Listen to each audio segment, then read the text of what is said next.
Hello, everyone, and welcome back to Pokerole, session 158, if I've got my numbers right.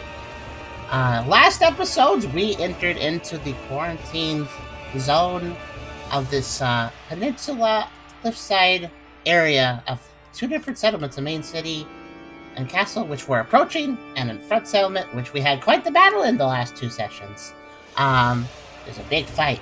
And we saw a lot of scary things, and interesting things too, technically, because scary things can still be interesting.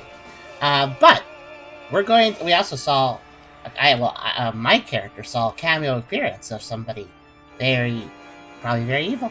Well, anyways, we're going to continue. It's a new year, Pokerole now, 2026. I hope we have a good year for this game. I wonder if we're going to conclude our game this year. I guess we'll see.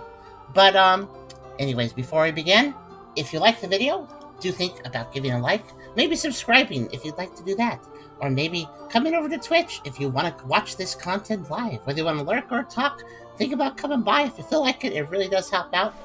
The watching on YouTube is helpful just as much. Thank you so much. I want to mention, since this is the first Pokerole that I've been able to mention this, during my Christmas stream break, we actually hit 50k subs on YouTube, which is pretty crazy. That is quite the milestone. That is halfway to the first YouTube plaque, and it's just a really good number to hit. So that's very cool. And thank you very much, YouTubers. Also, anyways, we have a Discord community as well if you want to check that out. As well, we have a Pokerole community that you can check out off of that if you want to focus specifically on our Pokerole game. We also have a coffee link if you want to help us directly monetize the content, and a merch store if you want to buy some cool stuff over there. And of course, we have the Poker Pioneers Mirror Heath link for our wiki on our Poker Pioneers game that you can check out. Thanks to Indio, Kyrio, and many others for contributing to that. Anyways, all links are in the description, and you can check them out at your leisure. And thank you, Indio. But yes, I will hand it over to Car for an intro and recap, and I'll also share a bit of art. Welcome back to the table, everyone.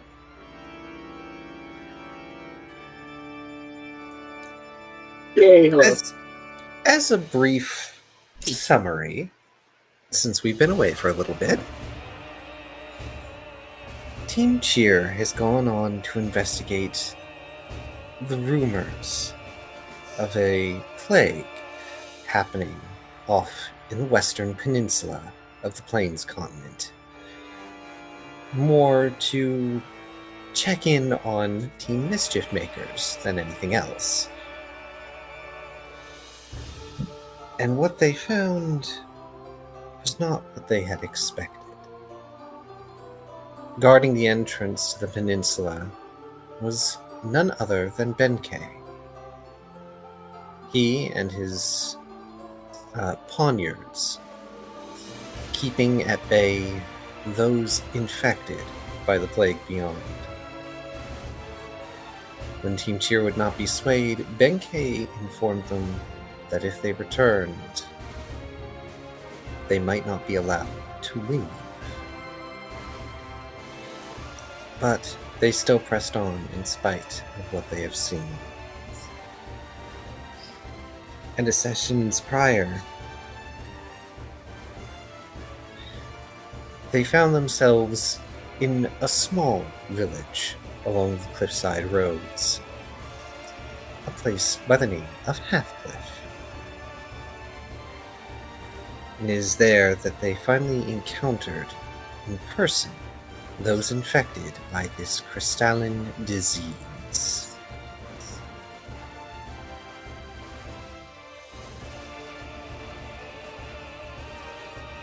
But allow me to recap 157, Usurper. As Deadeye attempts to fend off the attacking Pokemon, he alerts the party that electric-type attacks don't seem to be affecting any of the Horde. Seemingly, the crystals were causing those affected to have their affinities changed to match ground-type Pokemon, regardless of what types each of the Pokemon should have been. Learning this, Tucker asked Liar if they could try to attack as well, considering grass-type moves would be super effective. Well, the Sawsbuck agrees to try, but they rarely battle, and their ability to fight is regrettably poor. In addition, the protective ward conjured by the Gallade served to make even weaker villagers far more troublesome for most of the party to defeat. With the team slowly being worn down more and more by the horde, the Gallade lets out another rallying cry, causing the crystals adorning them and their comrades to glow red, in addition to the blue, and develop a spiky sort of aura around them, making their onslaught even more intense. However, Brooke is at least able to unleash a flurry of blows to destroy the Golurk, leaving the Gallade and the less powerful villagers remaining to oppose them. As the party manages to defeat more and more of the remaining villagers, Tucker thinks of the Gallade and gets an idea. Considering the strange properties of the crystals, and how the Gallade fights and acts in a manner that seems somewhat more sentient than the others, then perhaps he could use connection to calm it down, or even weaken the effect of the crystals controlling them. He warns Brooke that he's going to try something as he approaches the Gallade and uses his aspect to connect with it. As Tucker's consciousness looks around, he finds himself in what looks to be a throne room, adorned with many of the crystals that he'd already seen. And as his eyes move toward the throne, he sees an imposing yet unfamiliar Pokemon sat upon it, looking down at the mighty Anna and mocking them for attempting to disrupt his connection before trying to force them out with an overwhelming force of their colossal body. However, Tucker, familiar enough with the spaces formed by connection, is unafraid of the being's sheer might, and is able to repel the displays of power with attacks of his own. Tucker attempts to ask who the Pokemon is or why they are doing what they're doing, but the Pokemon dismisses those questions as those of rabble he sees no need to acknowledge. Seeing little point in remaining, now that he's seen the face of the one responsible, Tucker rushes towards the throne room's exit to see if he could find more information about the crystals, but the figure stops him before he can get away and forces him out of the mental space, with the last things the mighty Anna hears being the figure declaring that he no longer has need for a failed knight. As Tucker's consciousness returns to his body, he and Brooke immediately have to take cover as the Gallade's body erupts into crystal. The display also seems to startle the remaining attacking Pokemon, and they hurriedly retreat, finally giving the party a moment to recompose themselves and go over what they have just experienced. While they do, Brooke attempts to address the crystals that were embedded into Rida during the battle. Brooke warns them to tell the party if they start to feel anything peculiar, while Deadeye chooses to bluntly try to nip the issue in the bud by forcibly pulling some of the larger crystals out of their body, in hopes of reducing risk of infection. Aw, Ennio, you're sweet thinking that Deadeye is actually that beneficent. Meanwhile, Tucker shares what he saw of the mysterious Pokemon, describing its imposing and arrogant demeanor, and that it seems to be responsible for the crystals afflicting the area. While Tucker struggles to discern what species it was from its features, his description evokes familiar, unpleasant memories in Rida's mind. He also tells the party that, based on the detail of the space, they seem to be sat in a throne room within the city. As the rest of Team Cheer discusses what this could mean, and how they could try to better prepare for facing more Pokemon influenced by the crystals, they finish checking around the town to see no recent clues regarding Team Mischief's location. While they do that, Rida takes the collection of crystals taken from the villagers and attempts to scry into the throne room, and sees a familiar Nidoking resting smugly upon the throne.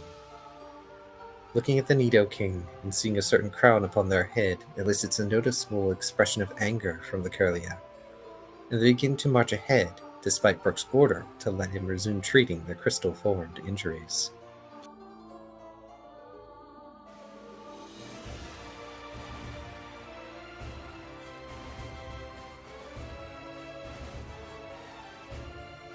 And now, it is session 158.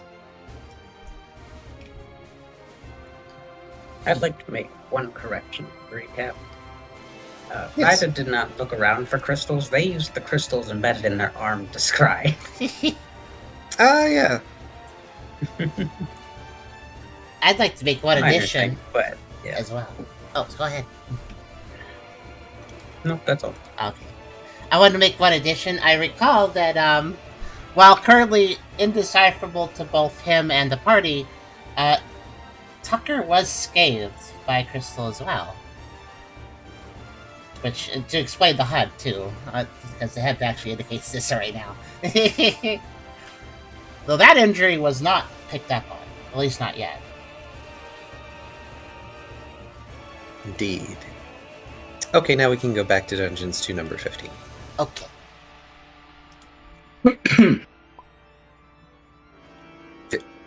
15, not 50. Oh, I thought it was 50 as well. Sorry, misheard. I was like, I don't think it goes up to 50. I don't think it goes down to 50. Actually, no, it does. It goes exactly to 50, so... Nice. No, I don't think we need that song right now. That is a cool song, but yeah, not here. There we go. And, I just realized I usually ask on the YouTube video because it just feels more natural how everybody's doing. But I kind of did that before the YouTube video, so I didn't ask it this time. For as I understand, though, everybody's doing well today on the table. Come on. You're doing right.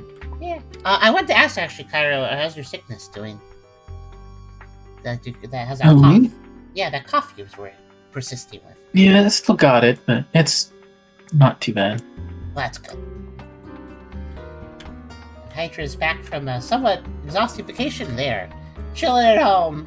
Appreciated home, which is good. I need to mute if my throat starts getting scratchy, though. That's fair. I think I'm feeling a bit better this off and on sickness. It's been like 3 days of not feeling so bad. Still having a lot of eye-watering problems. Like earlier, I couldn't see properly because of it, so I seem to be better now, though.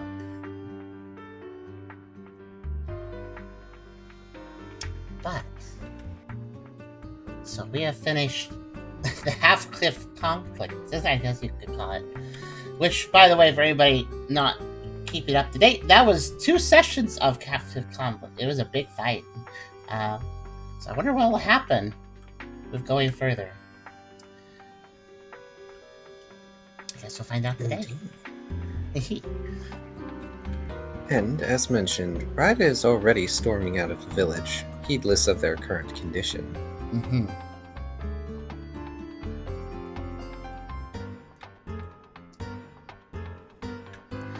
Let's see. I guess we can move player pieces back.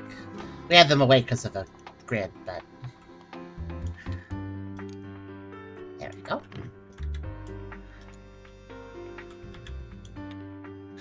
Also, I'm gonna send you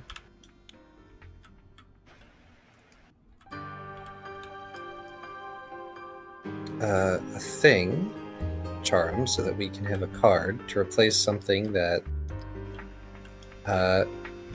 Brooke has not been using.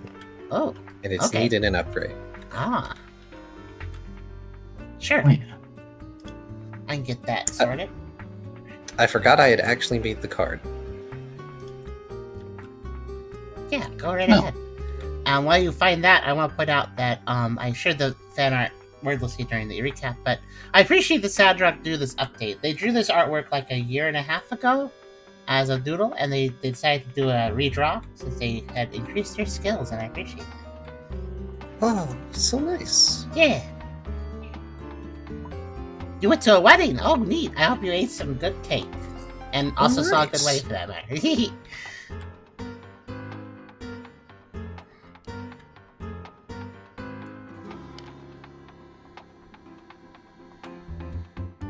Boy, I'd really go for a slice of cake right now.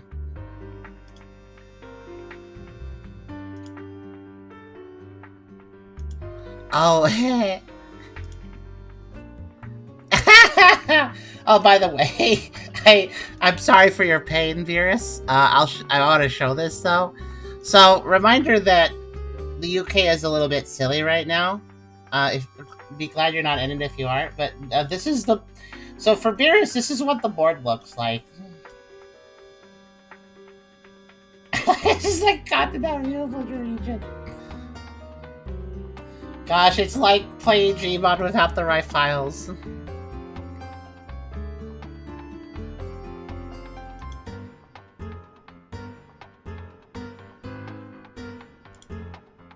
I feel sorry for you.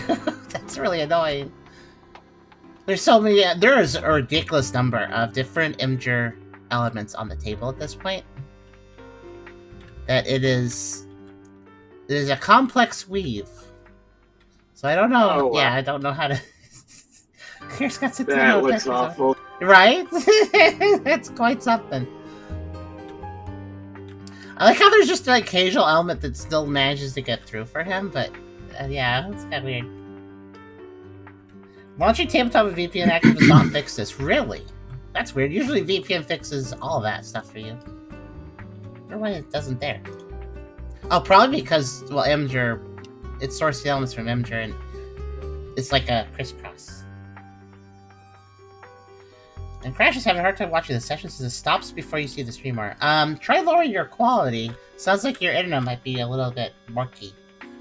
Everything's running fine here, as far as I can tell. Oh, I see, Hydra. Well, it's still pretty cool that you went to a wedding, even if it was just a legally binding sort of simple one.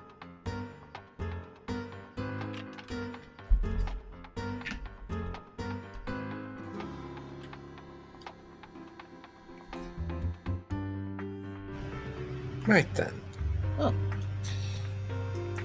Well, what are you all going to do? Because it seems like Ryda isn't going to stop for anyone at the moment. Yeah, I think Brooke is just of the opinion that the sooner we fix the cause of the problem, the better. So Yeah. might as well keep walking. Tucker Yeah, would sure, agree. good enough for me.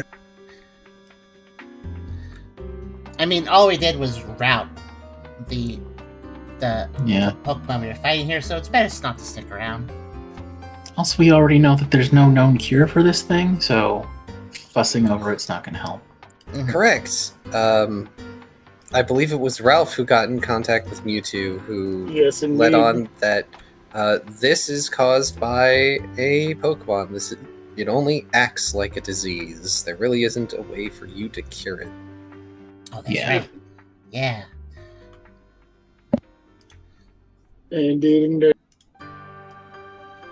So really, it's more a case of wonderful. just go and solve this as quickly as possible to help the most people as possible. Yeah, I'm gonna following the temporary rage-induced leader. Because when he gets to the person he's after, we want to be on this side of him and not on the other side.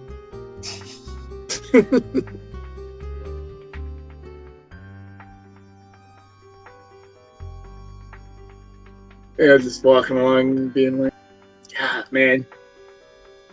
Anyone else feel like we've been walking forever? Like, yeah, I know, man. It feels like we've been on this dang peninsula since last year.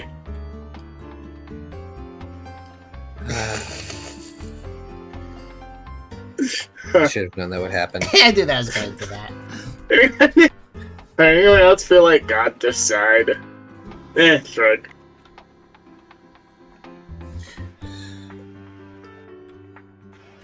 Unfortunately, as Ralph's attempt at levity falls flat,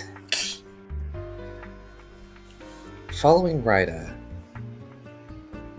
you approach the looming scene of the kingdom's city, which I actually have an image for. Oh.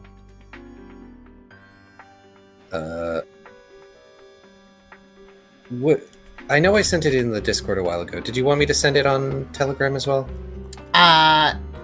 You could just resend it on Discord. I don't remember what it was.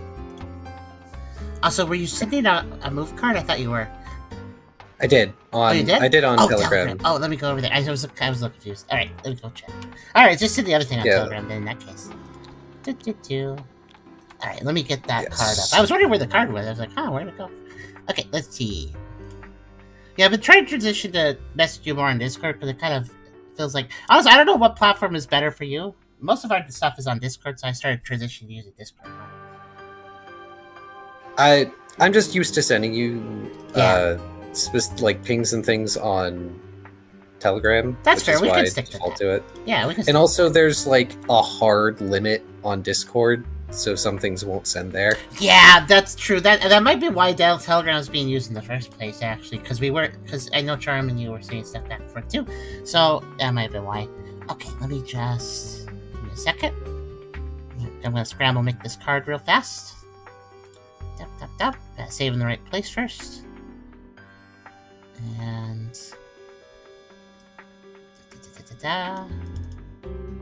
okay. Something. I'm letting us gear up since it's been a while. Yeah. Oh, yeah. That's right. This image, and I'll put that on the table too. Let's see. Should be able to just do this. Yeah, there we go. That works. Okay. Sorry for the spawn today. Just give me a second.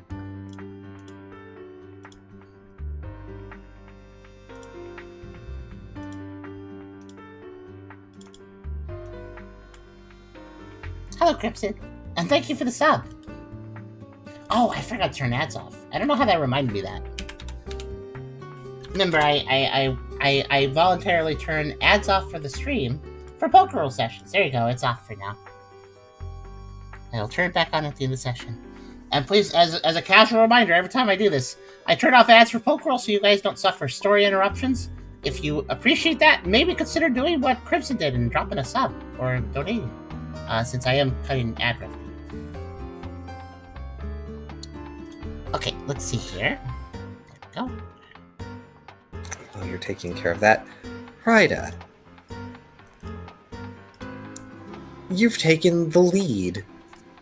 So, I have a question as you begin approaching the castle town.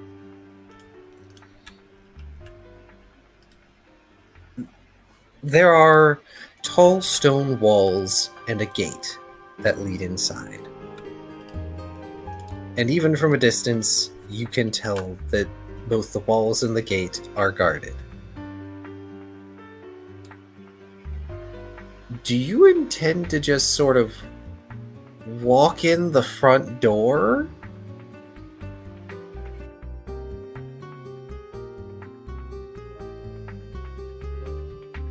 That's a good question, because Ryda is pretty pissed, and they kind of just want to go. But at the same time, they're not dumb enough to let themselves just waltz in like that. Plus, it would be more of a hindrance if they did get spotted walking with this big group. I will say Then they that have to slow leading... down for it. Sorry. I will say that leading up to the castle town, it looks like there were, at one point, fields that were being tended out here for whatever crops might be able to survive the sea air, which has created a fairly large amount of relatively open space with some scrub and brush here and there dotting the area. Oh my goodness, that's so tiny. Dotting the area, as well as some trees. I wasn't expecting it to be like an itty bitty square. Remember the other map did start that way too. Also, by the way, I made the new card, but you said it was a replacement card, but you didn't say it was replacing, so I just made a new card. That's fine, thank you. It's right here. Oh, good. Yep.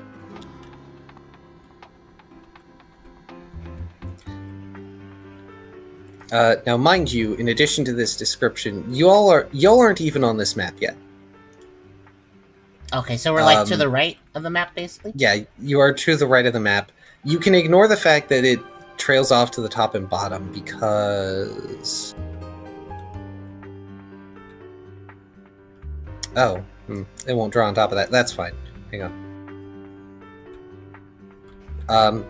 I can't draw on top of it, but effectively... Wait, can you draw on top of if I lock it?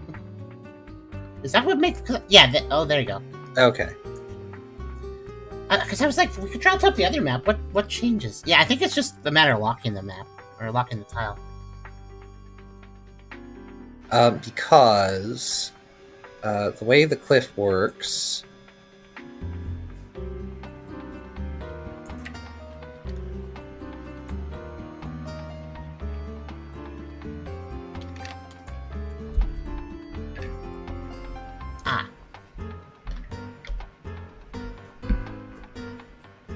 Yes. Technically, the castle itself, there is like an extension out from beyond the castle. Oh. Because if you go and look over on the world map, there's an extension beyond this section of the peninsula. So this is me crudely adjusting the map here. The castle kind of gatekeeps the end of the peninsula. That's what. Correct. There's reason for that. If Rida weren't in an induced rage, maybe they could remember. But yes, you are approaching the castle town. And you can see its great stone walls. And Rida, you at least know, beyond like this area of scrub and what was once agricultural field, past the outer town, there is a gate. One gate that you would have to get past, or otherwise find another way into the inner reaches of the city.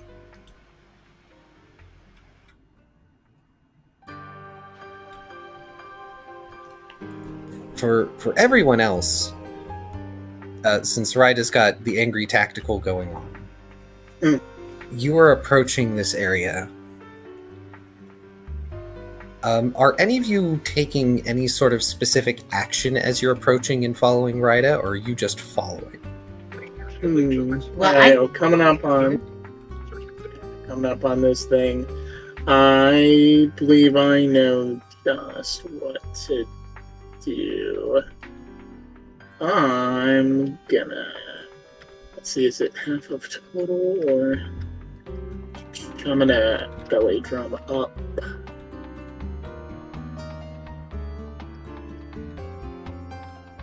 That's honestly fair. As we're approaching this thing, gonna slap up my buffers.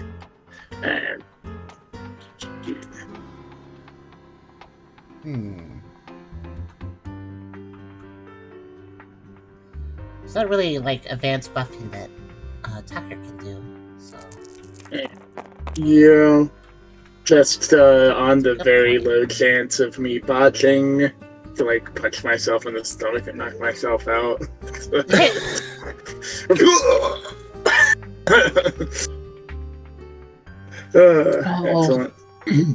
I'll also re-up bravado, I guess. Alright, so everybody's going to have a bravado they can use. Okay, good to know.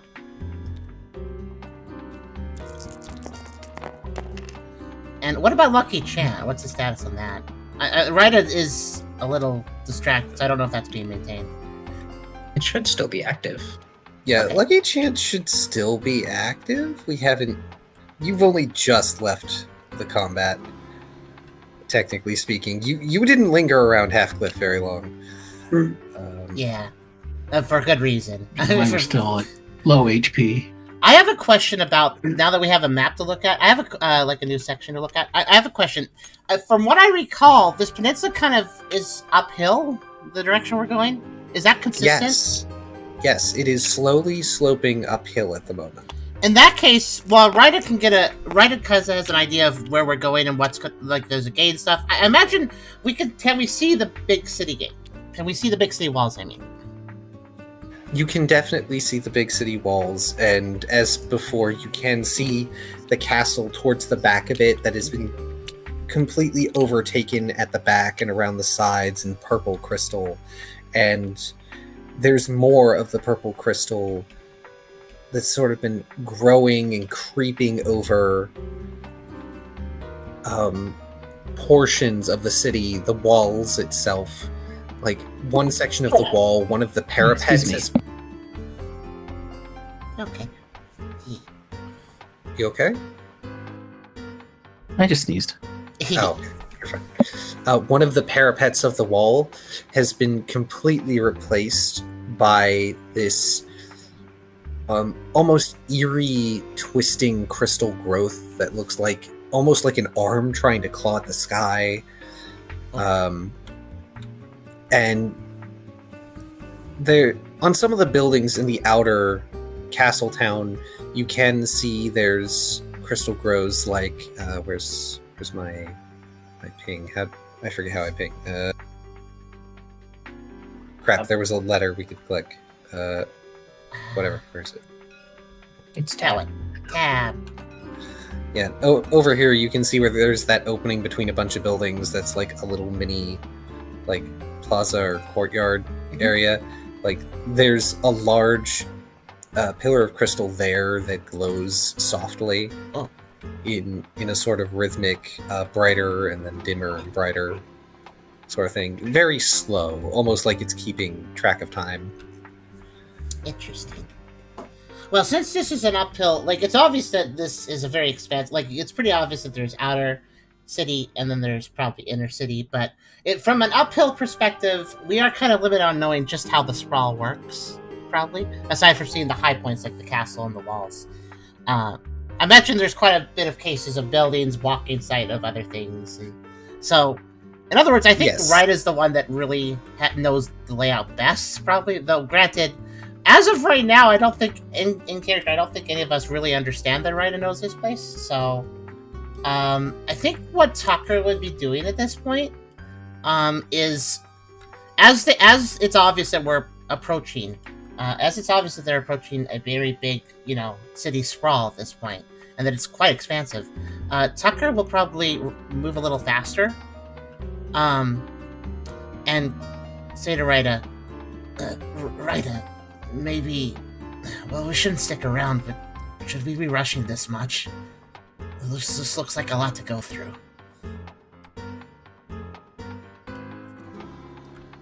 No, I remember. Oh. Sorry, you go first? That's all. I'll go first.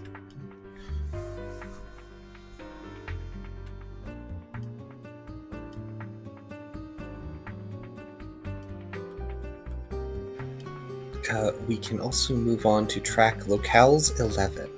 Okay.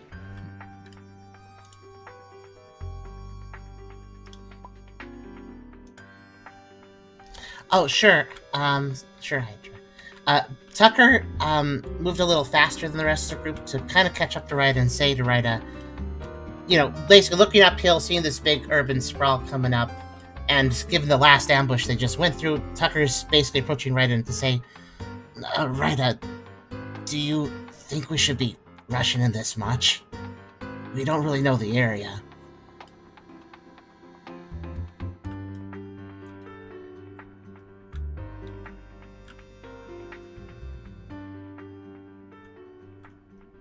I'm well aware of what lies ahead. There is a large wall that surrounds the inner city, with only a single gate. I'll shimmy up to be side by side. I mean, if there's only the one gate, and he slaps his belly, I got the key to the other gate. We just have to put it, anywhere we damn well please.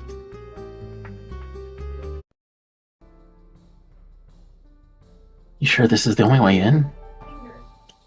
I doubt it. However, I can't remember any off the top of my head.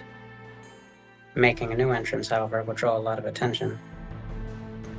I mean, you can teleport, and we got a digger, and, lots of stuff. Fun fact, this up ahead, that's called a Borgo. The town that's outside the wall, that's called a Borgo. Tucker acknowledges Ryder's response and kind of quietly acknowledges it by saying, so you do know the area.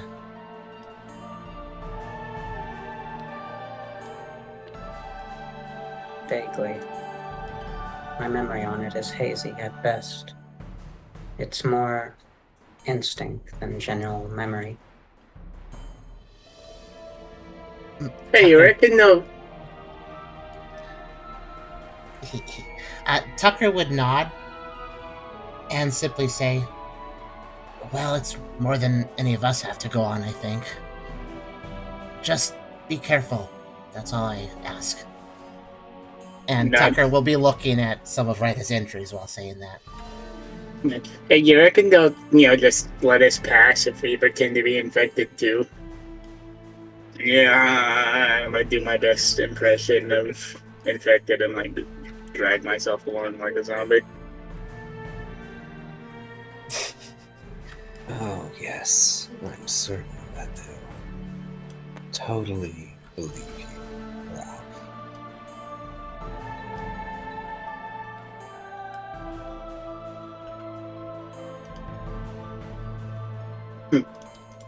Actually, you know what? I'm gonna flip a coin, I was saying. If I remember how. Huh. Deadeye folds his arms, looking up toward Brooke. How do you suppose we're going to get past the outer town? The burger, or whatever Ralph called it. A Borgo. Brooke thinks for a moment and kind of shrugs. Team Cheer's not really big on subtlety.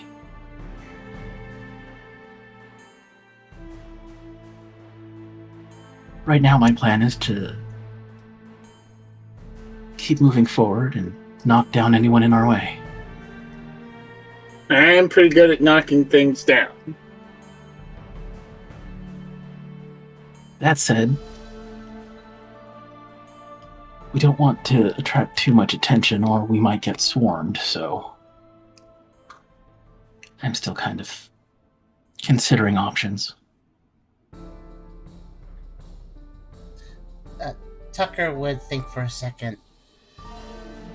It does feel like we're on borrowed time. So, I agree on the moving forward approach.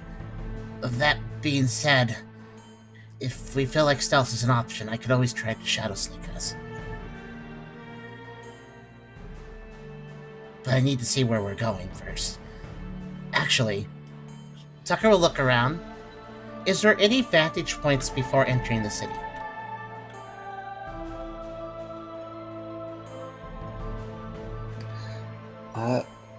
How tall are the walls? Ryda hasn't been paying much mind to Tucker and Ralph's remarks, unfortunately, but can you blame them for being so focused?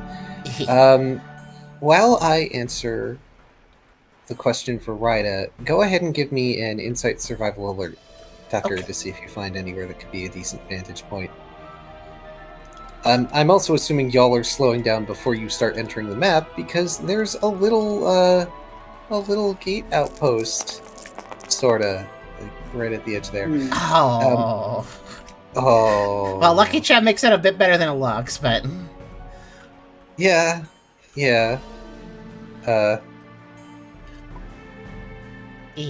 It's still only a 2. Starting to grow off strong. As for your question, Ryda, these are fairly tall walls.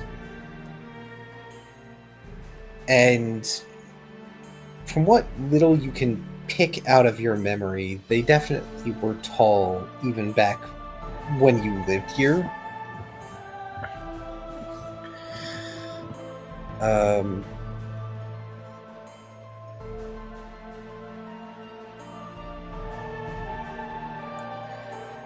They must be at least 30 feet tall, or something of that measure.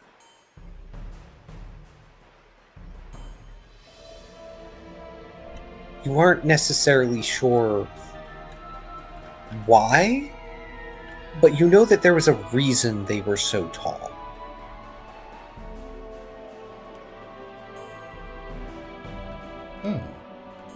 Gentlemen, I have a plan.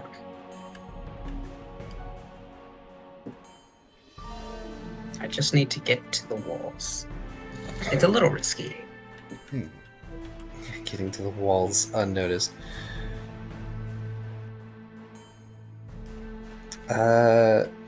Also, Tucker, I think that's still a 2, because Lucky Chant only removes 2 1s. Oh, it only removes 2 1s. Okay, good point. It's a 2 then.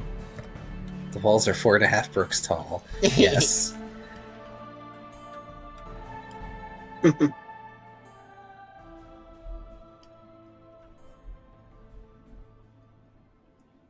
Let's see. For the sake of sanity,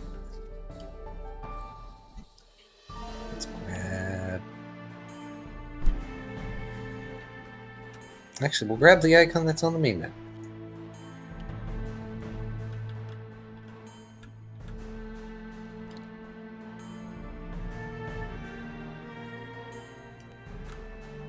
And unfortunately, Tucker, you don't see anywhere that would serve as a good vantage point right now.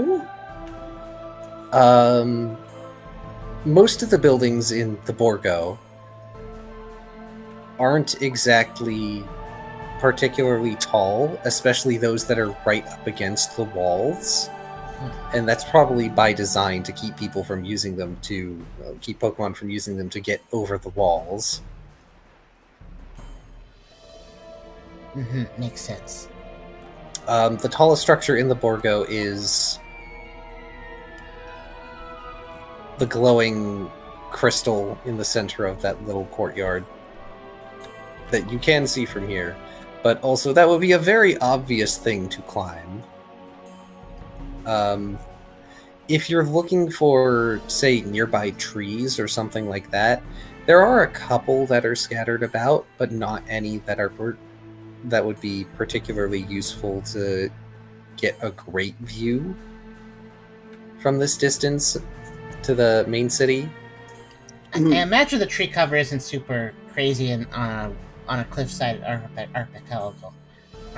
I have an idea to get you a high up view. Oh yeah? Gonna Yeah. trick the dog again? Does it involve tossing me around? Because that happened before, apparently. Yeah, yes, actually. Throw you straight in the air, and you'll get a good view. I hope someone can catch you.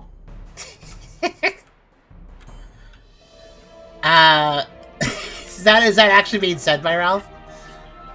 Yeah. If you're like, if it's there, you're looking for a baseline. Like, I could throw you up really, really high, and then like I could get down and make a shadow under me, and you could teleport back down with Shadow Sneak.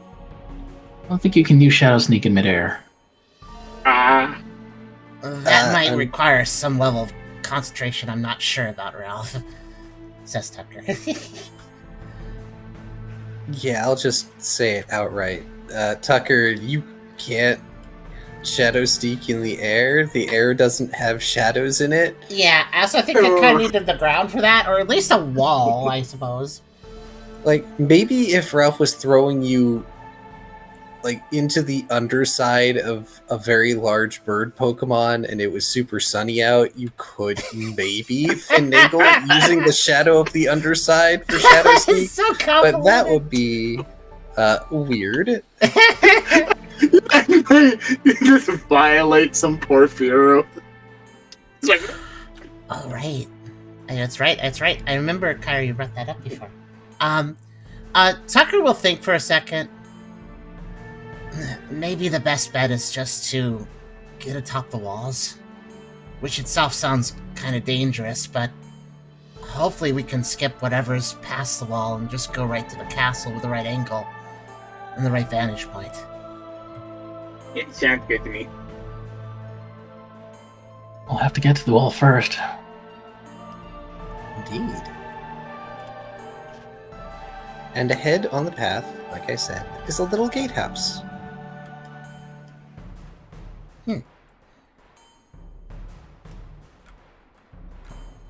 We are still looking for people, so we also need to be on the lookout for anybody.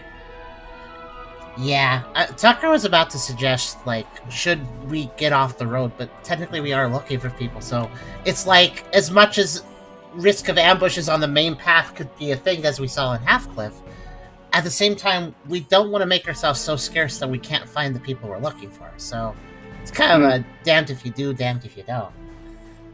Too bad we don't have Riley here. He could Or, probably find life signals. yeah. And honestly, reminder: ask Riley to teach aura stuff. I don't know. It's possible that I wonder if Tucker could learn some aura-based stuff. Actually, Your darkness vision seems to have something to do with it, or at least something similar. there's something aura-like it with it. Anyways, Tucker will simply stay on the alert as they go forward. I want to ask Car, though, real fast. Mm-hmm. Is there any limping? Limping. Mm-hmm. From... The unnoticed injury. Oh, no. Okay. Alright, let's see, who's the sneakiest?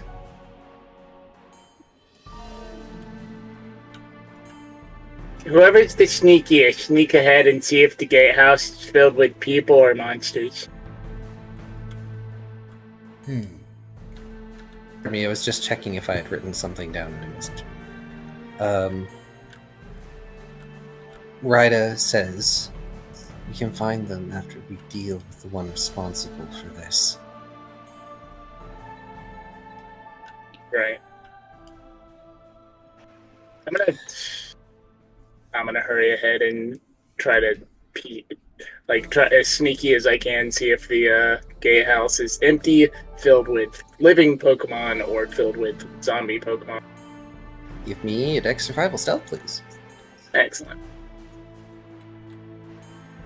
Our stealthiest member cannot be the Snorlax.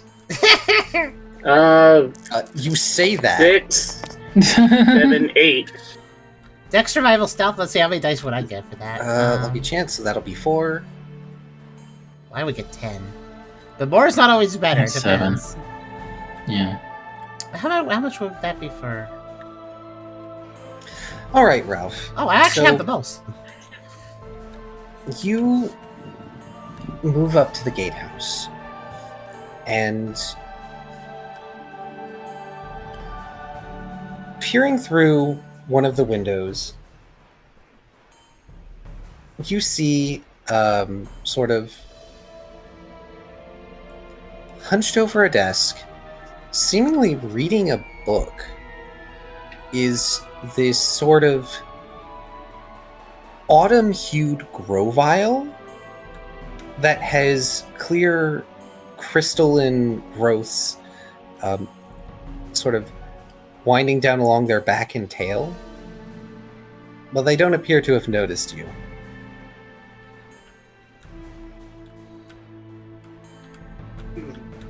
Grovyle, they have clear growth.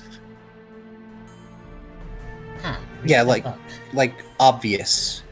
Not translucent clear. Clear as in obvious. Oh, okay. They clearly are infected. Yes, they are clearly infected. Sorry, I realized what I said.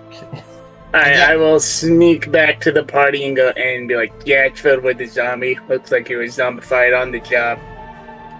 Anyway, let's go around. Okay. And I will try to lead us around.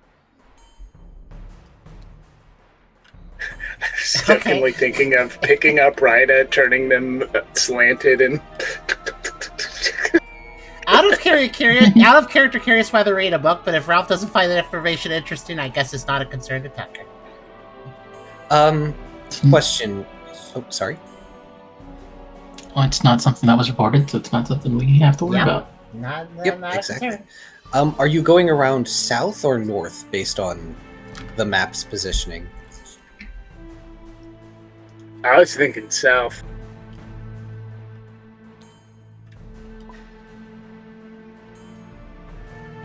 they weren't heading towards the palace anyway. They were planning on going south. The guardhouse, Right. yeah. Oh yeah, the guardhouse. Sorry.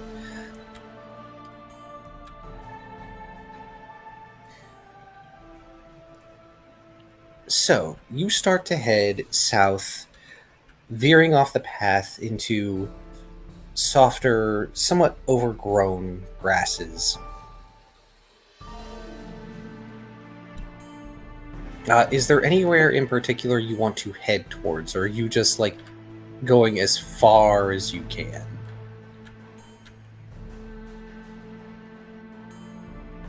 Or are there, like, any other plans amidst the party going on here as you skirt away from civilization? Cutting through the town will be quicker. Yeah.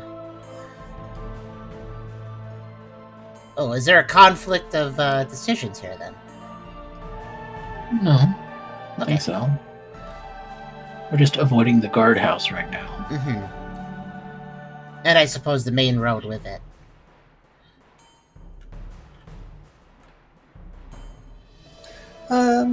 Alright.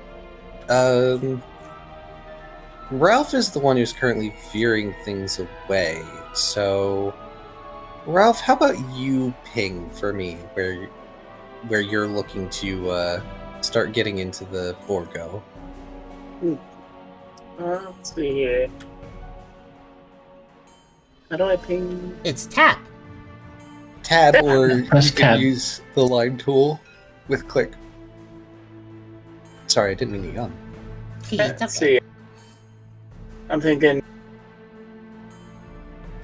Just cutting into this area. Just Yeah, kinda like, cutting through alright. some back streets and stuff, kind of taking a low Yeah, profile. like away from the main road.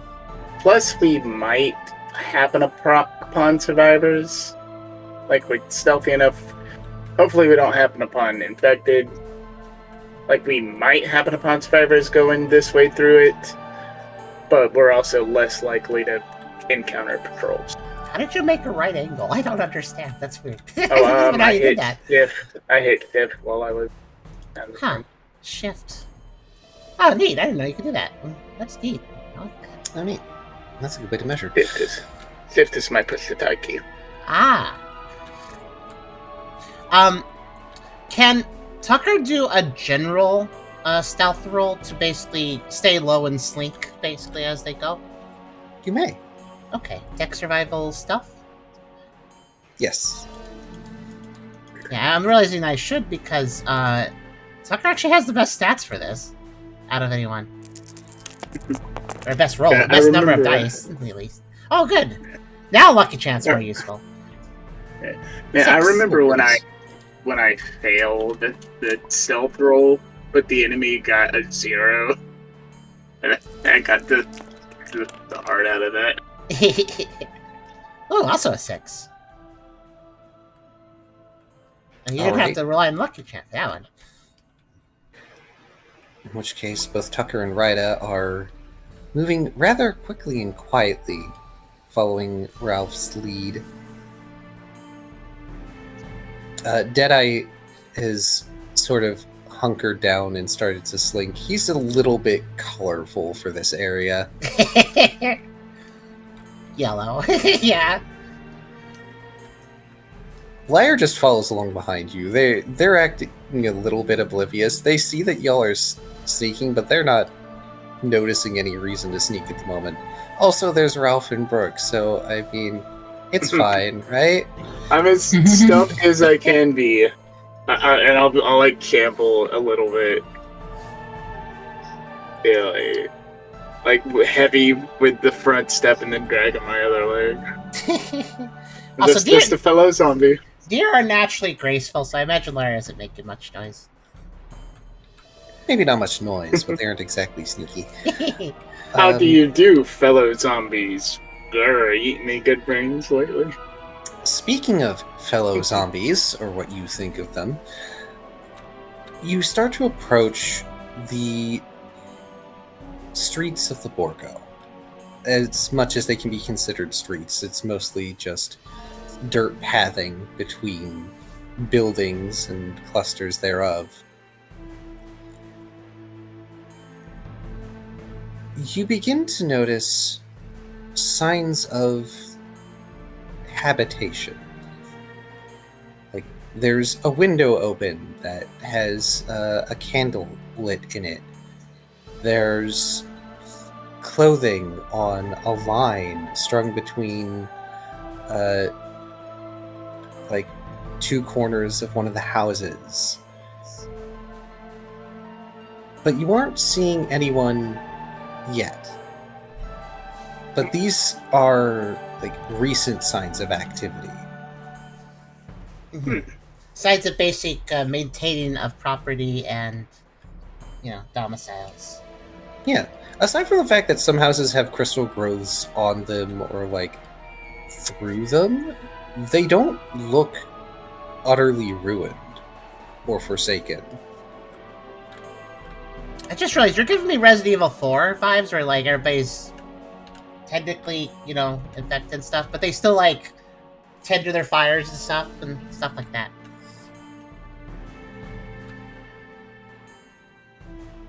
Maybe they're not completely mindless. Mm-hmm.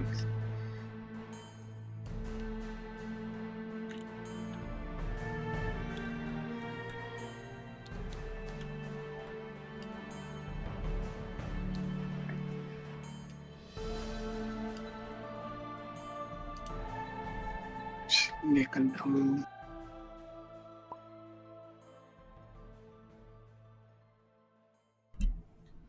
They did show some. Mm-hmm. Yep, they did show some level of strategy.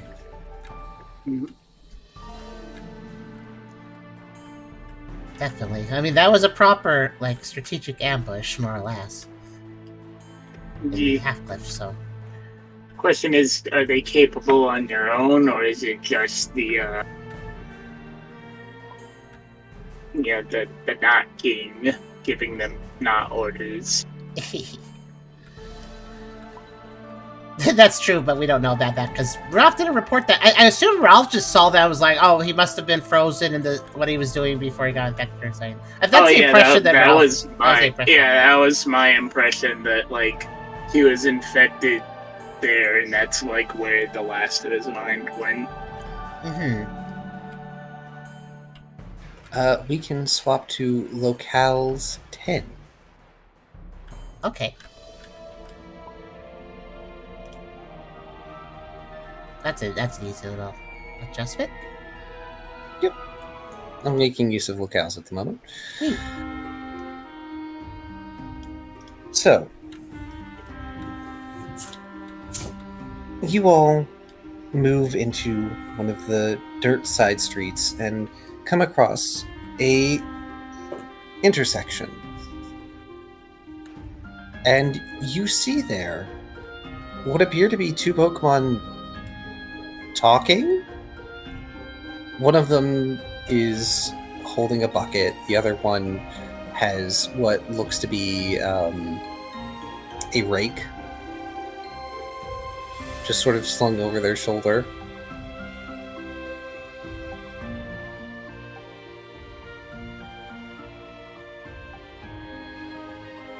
And no, it's not zombie talking either, not like, no,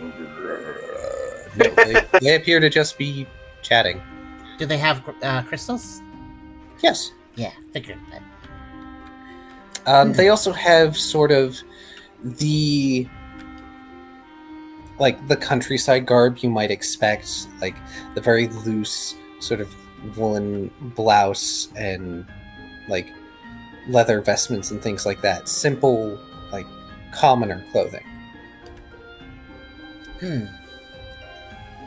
Tucker obviously doesn't say anything because they're being very stealthy right now, but Tucker will acknowledge like the signs of like, candles being lit and this and that and laundry being hung, and seeing these crystalline affected Pokemon just conversing normally.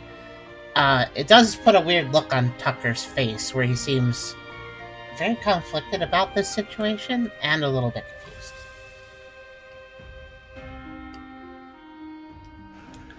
Rida grabs Ralph and shakes their head no. I'll give a thumbs up and So- step aside to let Rita lead in the direction that she thinks we should go. I will say, Rita, that they are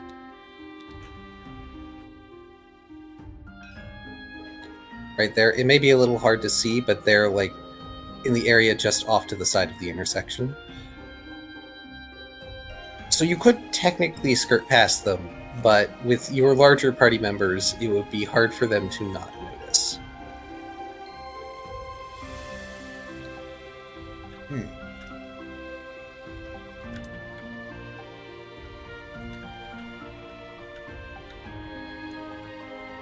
If there's a vantage point past them, this might be an opportunity for shadow sneaking the bigger party members through. I think I could try teleporting just a short distance away, just this intersection. So A they're mix of there, both. maybe? Mix of both, perhaps, to make it efficient. Yeah. So it'd be past them, but not too far where it'd be anything of stretch. Now, can you hear what they're talking about? Go ahead and give me an insight survival alert, please. May I also do that? Anyone who wants can. I will ask if Rida is certain about this course of action, because you don't know what's hanging around those corners.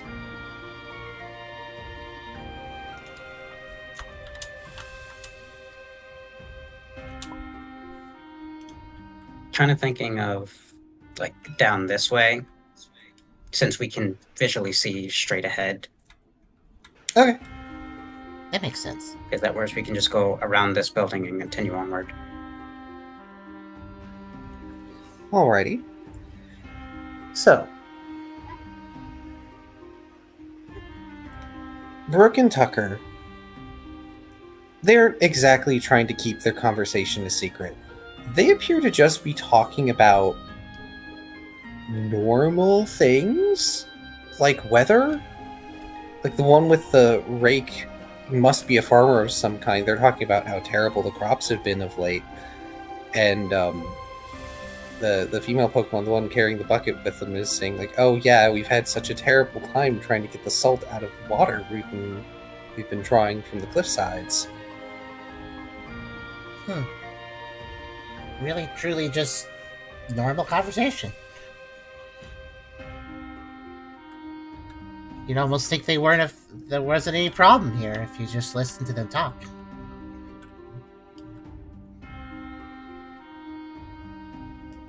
That is kind of surreal. Indeed. But I am going to follow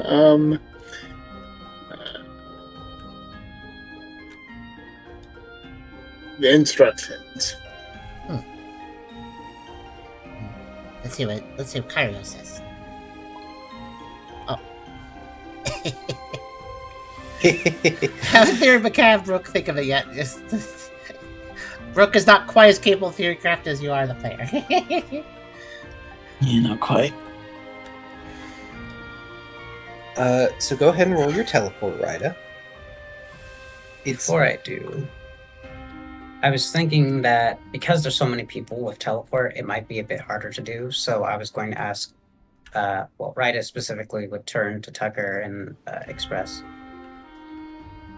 Tucker, could you lend assistance in escorting everybody down further past this intersection using Shadow Sneak? Tucker does a resolute nod, and had already been studying the shadows down that way. Are there good shadows down that path? There are some, mostly close to the buildings further down. Good enough. How should we divide this then? Technically speaking, if Rida and Tucker are both using a transportation ability, there are two for each of them, I guess, to transport. Unless some people want to sneak physically through that. I don't have to worry too much about Deadeye. No, you don't. Deadeye is already down there. Oh. Well, you all were considering your course of action in eavesdropping. Deadeye just slunk along the buildings and is already down there. He has to impress because we made the bright yellow comment, and now he's like, now we shall show you. Tucker will immediately look to Liar. Then, in that case, Yeah. Tucker takes Liar, I'll take the other two. okay. Since it'll probably be harder to squeeze both the big boys into a shadow. If you... All right, then. Seeing that we've just conveyed body language easily enough, with Ryda approaching the other two, Tucker will go ahead and place upon Liar, get their acknowledgement, and then use Shadow Sneak. Let's see how it goes. Alrighty. Give me your rolls, you two. Not like you have an exceptional chance to fail, but... Don't say that! Teleport. Okay, we're fine.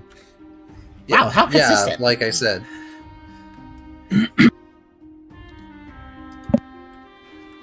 Yep. It's almost no trouble at all as you get down there.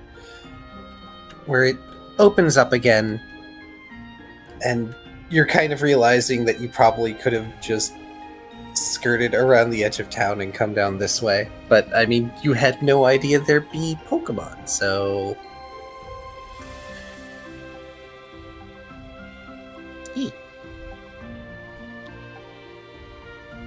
That said, as you all look around and turn the corner, you can see past the buildings here, one of which looks to be some sort of warehouse or storage space. In the open area, there's just Pokemon with crystals that seem to be walking around doing daily chores.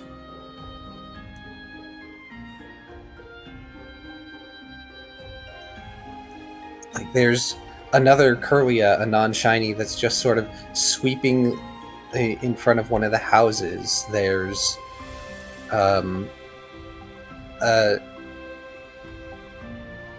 couple others that seem to be like walking a pallet of lumber elsewhere, deeper into the Borgo.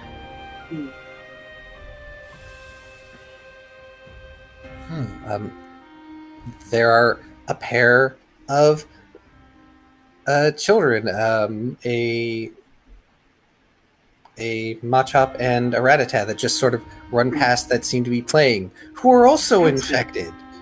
Alright. Jeez. We'll just keep.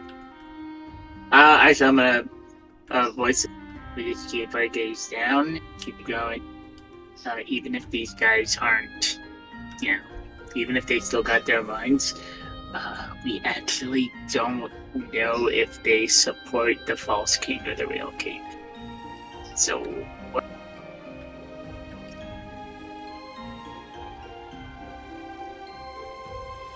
Yeah, so Ralph will just kind of throw that out there to the party, like even if they're not, even if they still got their mind, they might like the guy that we're marching to boot out of his throne. Wow, I like what Strato said, actually. Little pups on little strings dancing to a forgotten play. Definitely an interpretation here. Tucker would, if Ralph is expressing any of this audibly, Tucker would simply comment, it's like they're continuing their lives as before, but it's not the same. I don't trust it.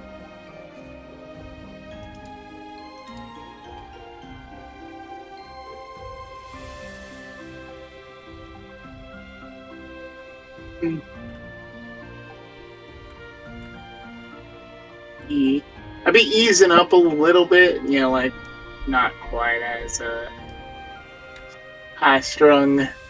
I ease up a little bit. Not everyone in here is trying to kill us, but Yeah, I don't think I'll be stopping to talk to anyone unless, like, the party does.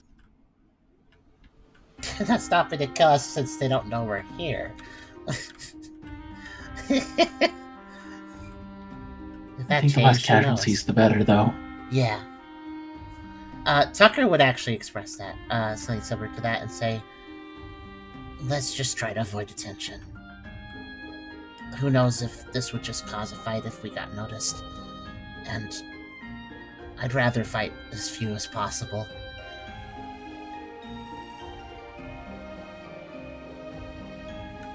Oh, actually, was that a Brook fight, actually, Kyrio?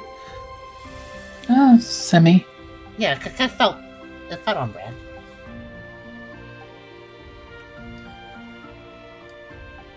Our goal is to basically end this plague, so assumably these people would be cured once we're done. So far, you have seen no sign of Team Mischief Makers. Just to point it out. Yeah.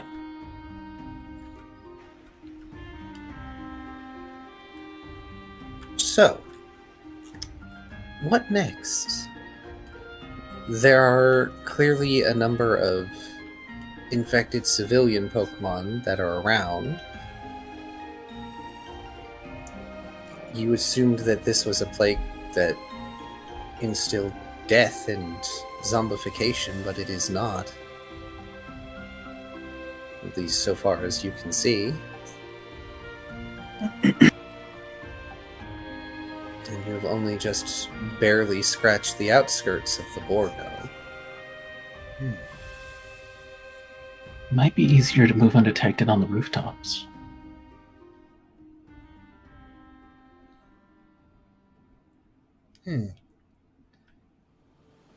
Could be an option once we're into the denser part of the buildings.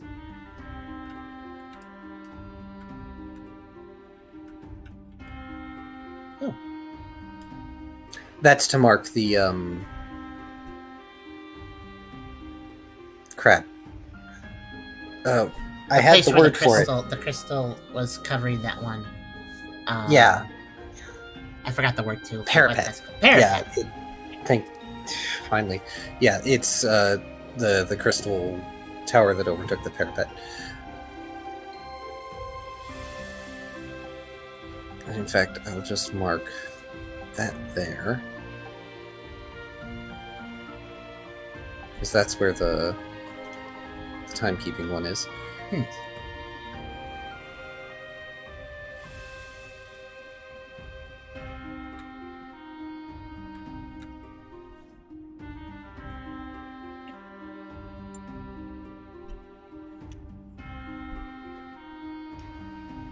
Deadeye just sort of slides up next to Rida.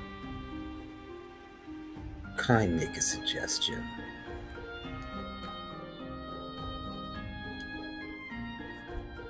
They look towards Deadeye and give a nod. It doesn't matter where we go. We want to be unseen, right? So let's just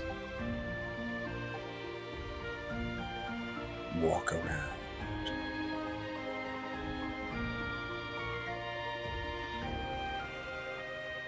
Because it's that, we'll pretend like we belong here.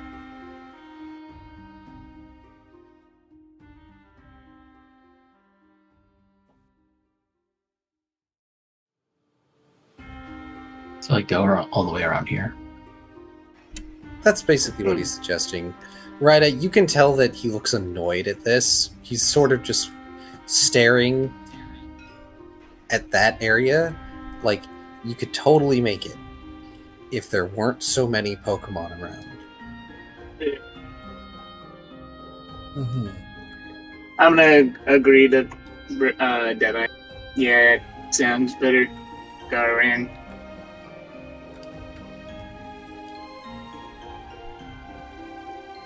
I also would wonder what would happen if you just tried to tape a crystal to the side of your fur and walk around and act like you're supposed to be there. I wonder if that would even work. You could try. I don't think that's something Tucker's gonna try, but it's a thought, idle one. God, the ideas in my head are not good ones, but my God, are they tempting. I'm just trying to... If I left the crystals in, they could maybe have done that masquerade. So, there's 2 gambits I have in mind. Mm-hmm. Well, One is that they can't detect crystal beings by, like, a hive mind or something. And if they can't, then visual illusion would fool them. But if that's not true, and they can see through a physical illusion, then you get caught out. And another... It's really, really... It's a character for write-up, but my God, is it not a good idea at all. And of course, there's always Brooke's suggestion of the rooftops. Mm-hmm. Which Oh, you could do. Yeah. I just realized I don't think even if Tucker attempted to blend in, I don't think that would work, because I mean Tucker directly revealed themselves to the leader of this problem, so I think that kind of ruins that idea. Given there is some link between them and every crystal affected being, which there is.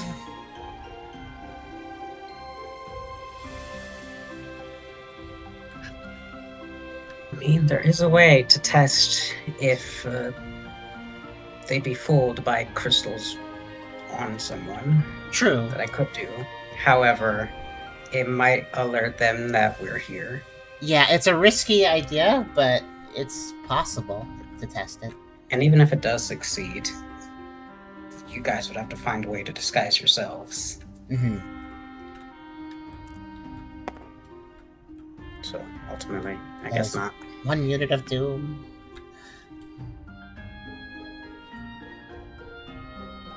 Stratos says, Raya's linked with Tucker before. You could boost the ranges that way. I have a question.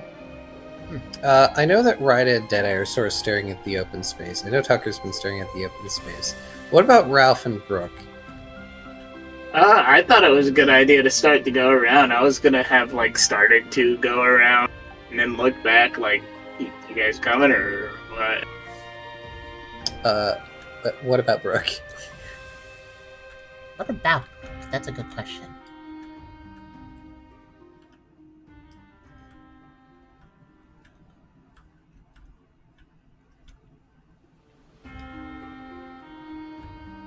Honestly, Tucker is, looking at the open space, but honestly, just is kind of observing the villagers that are visible to, both partially to make sure their current position doesn't get walked up upon, for one, but also just, it's very clear that seeing these villagers either play out a part or indeed seemingly still live somewhat normal lives is definitely making him a bit melancholy to see.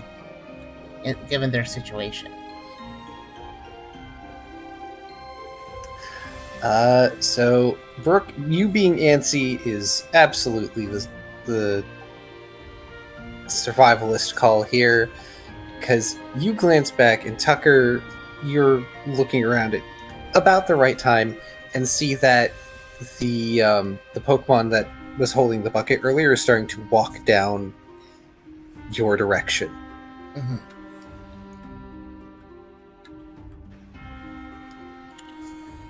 Incoming behind us. Make a decision quick. Deadeye glances up at the nearest rooftop, looks at Ryda, looks across the way, looks over to where Ralph is.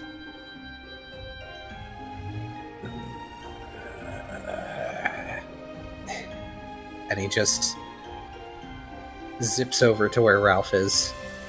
Because Ralph is already moving around. Yeah, like, come on, I thought...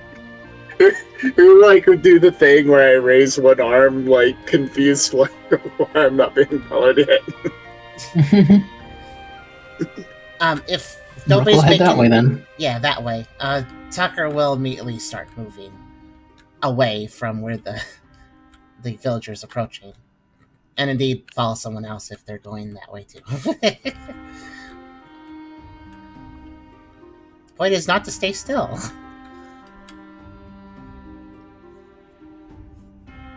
Alright, are you all going to actually take the long way around and get near to the cliff face, or are you going to try and cut the travel time shorter and cut through a bit of the Borgo? Being that it would be a little bit more suspicious to go all the way to the edge, I'm thinking about just skirting around the very outskirts.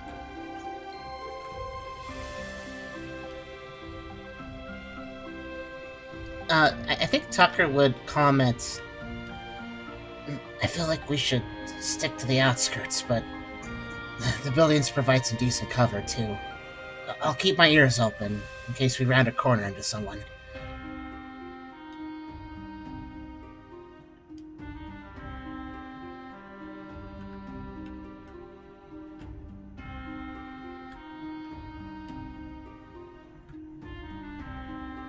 I assume Ryda is with us still.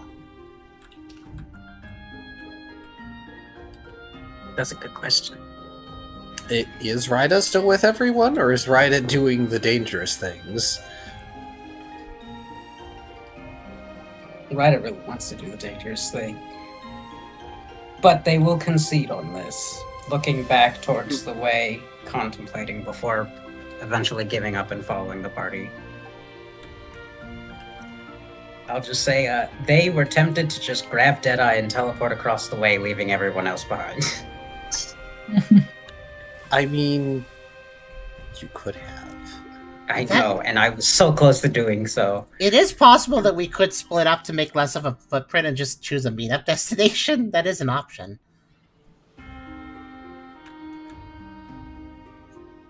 God, the temptation was so real that I'm like, I shouldn't do this.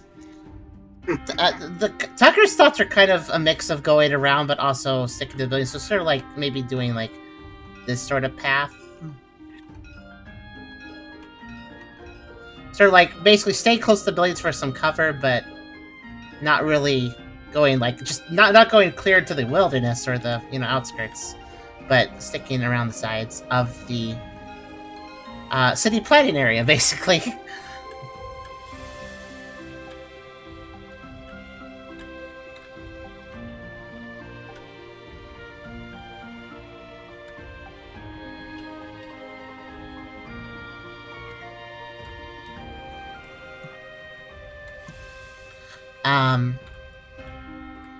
But if nobody is taking charge, that is something that Tucker will suggest as they move forward.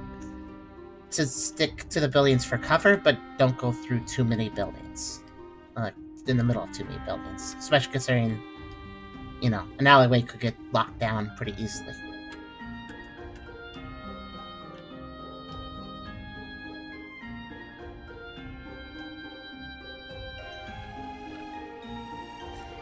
I think Brooke is noticeably not taking charge at the moment. Okay, I was wondering about that, honestly.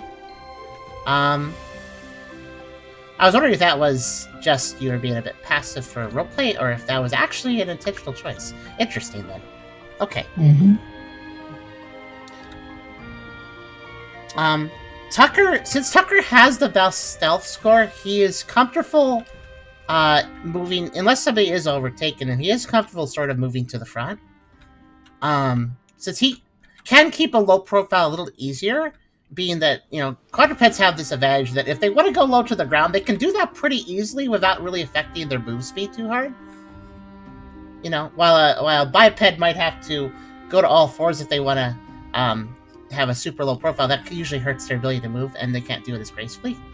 Not so much a problem for a quadruped, I feel, especially with the roll I got earlier. By the way, should we do re-rolls for our stealth? Since we're doing it for a long period of time. I'll let you know when I want to reroll for the stealth. Okay. Well, yeah, Tucker would relay to avoid going down alleyways between buildings, but to still stick to the edges of buildings where there is, outskirts. So that would be Tucker's goal, and Tucker would lead that direction if nobody else is taking charge. Yeah. I'll along just nonchalant, low profile. I think it's possible that Tucker can use his ears and maybe nose to also pick up, like, if for instance, we are going down this alleyway and we don't know if there might be somebody over here, well, we can use senses to know if somebody's there without risking poking around the corner. Especially since these villagers are not, they're not lying in wait, right? They're not lurking, they're just doing things, they're just existing, moving around, doing things. So it should be possible to pick up on noise, whether they're talking or not, and just pick up on what they're doing without actually having to look at them, if one pays attention. Yep. I guess the most dangerous thing is if we run into somebody just reading a book on the ground, just being very quiet. That would be the most risky thing, so there's still some risk factor, but most people are going to be milling about and thus making some amount of noise that Tucker's ears could pick up on without seeing. So, as long as everybody else is being relatively quiet in the group. Yeah. So, I guess Tucker will lead? No problem. Okay. So in that case, Tucker will be going, for this, probably around this. Again, sticking to the buildings, but trying to stay away from alleyways, just in case a choke point happens, almost what happened with the water guy. So I do apologize for not being more assertive. I saw that Kyrio was typing. I wanted to make sure that if something needed to be written out, it could be written out. Oh, same here. But since it's been recognized that Brooke is notably not taking charge, Tucker is, at this point in his character growth, is capable of taking charge in a situation where if need be. So, yeah. Yeah, no, I changed my mind about what I was typing. Okay. All right. Well, go ahead and the lot of you, whoever wants to, can give me another insight survival alert, or if you have some sort of sensory move, you can use that instead. I'm gonna use... No, actually, it's the same roll. It doesn't matter. I was gonna say Odor Sleuth, effectively, since nose and ears are paying the most attention right now for Tucker. But it's technically the same roll either way, so...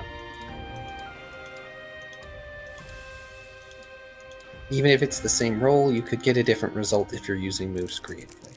That's true. Okay. That is a... Wait, 1, 2, 3, 4, 5... That's a 7 for me. Wow. Oh, and boy. an 8 for Ryden. Nice work. I'm apparently not being very observant. No, that's a 9. okay. Yeah, that is a 9. Wow.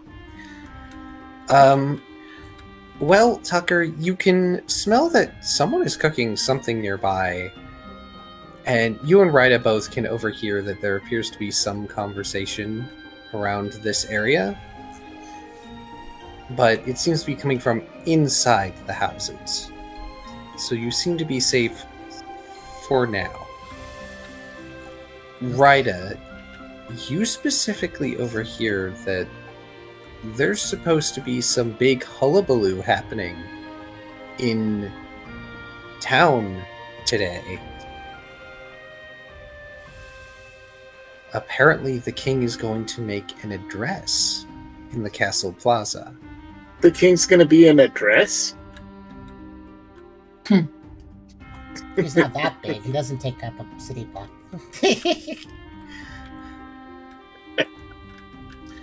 That's interesting. Tucker would relay to the rest of the group. Quietly, of course. Just try to keep below the windows. Oh, okay, sorry. Yeah, I thought you were going to make... No, Ryda's the only one who heard that part. Yeah, just commenting on the fact that there's hubbub in buildings around here, so. My apologies.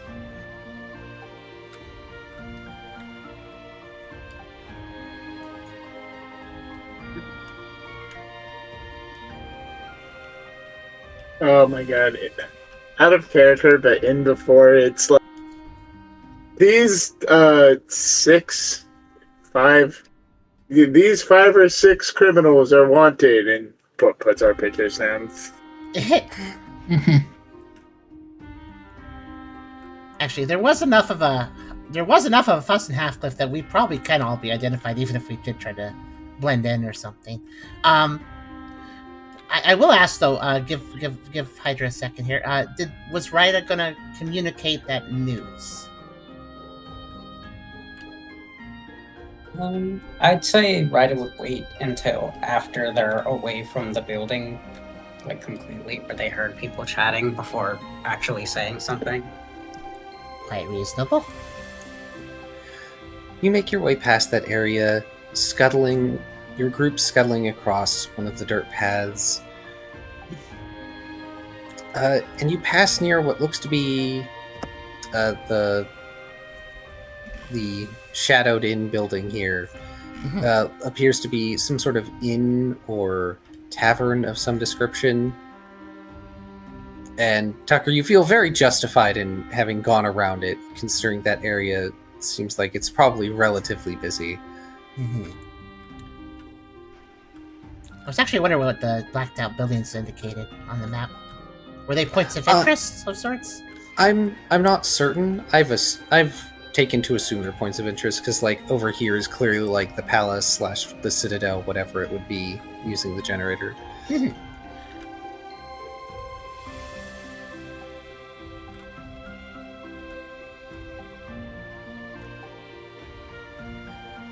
But yes, More safe, quote unquote, safe area to speak.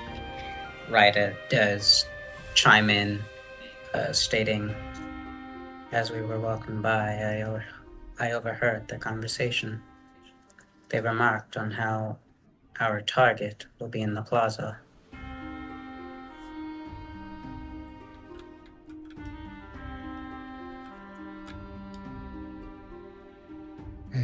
not just the plaza, the castle plaza. Oh, sorry, Castle Plaza. Seems like most of these Pokemon are relatively normal. The plaza. That sounds plausible. It's a Brooks comment, Tucker would say. Aside from the obvious, anyways. The plaza, though. That could be useful for us. And if that's got everybody distracted that an event's going on, all the better.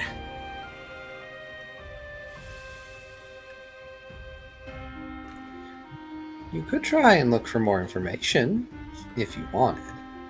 But that would require getting information from within the Borgo.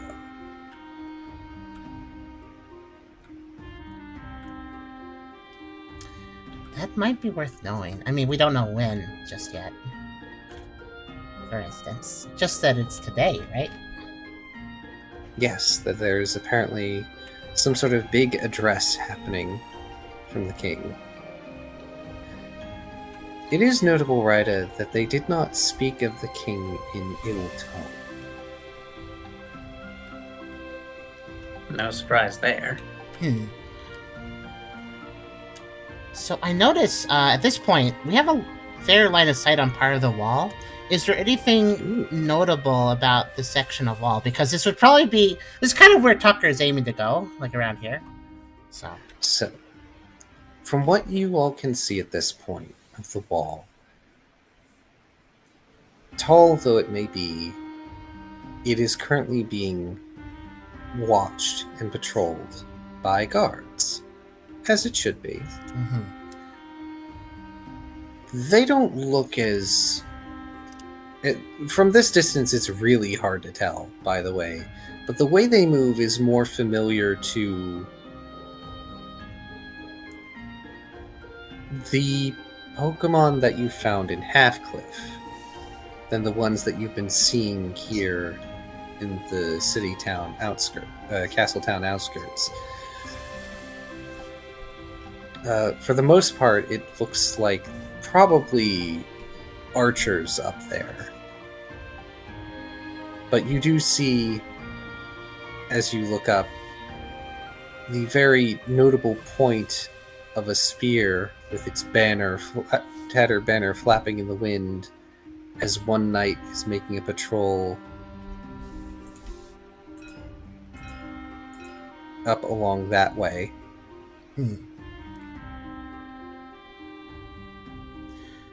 Tucker will relay what he can see. Obviously, we learned from the last battle that archers are to be worried about for multiple reasons, especially.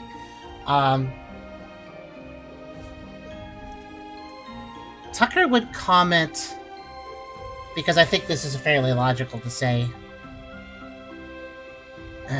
we might have to duck into some alleys soon. We definitely don't want line of sight from the wall tops.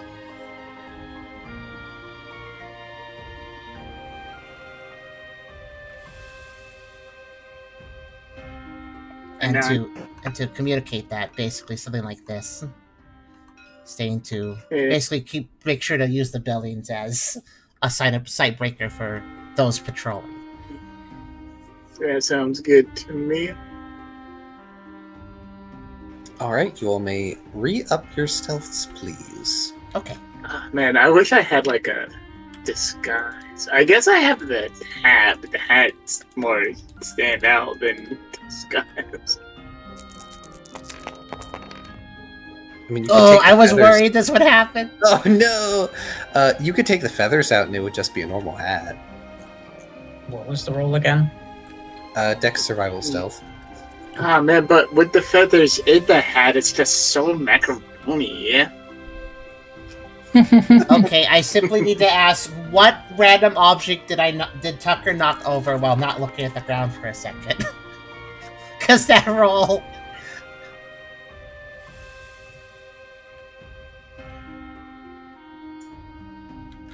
Tucker is simply maintaining that low, slinky, kind of almost cat-like slink, almost, actually. But clearly wasn't watching steps there. Oh, Ralph is a mediocre roll. Not too bad, it's a 4 at least. It's still a 2, that's true, I did get a 2, which is not a critical fail. Just a general fail. And Brooke? Brooke. Okay. I mean, unless you're not stealthing at all. I was considering it. I'm sure Brooke, Ryda, and Deadeye are all considering just no stealth walking in. Okay, Brooke is just doing... Okay, Brooke is really considering stealth, looks like.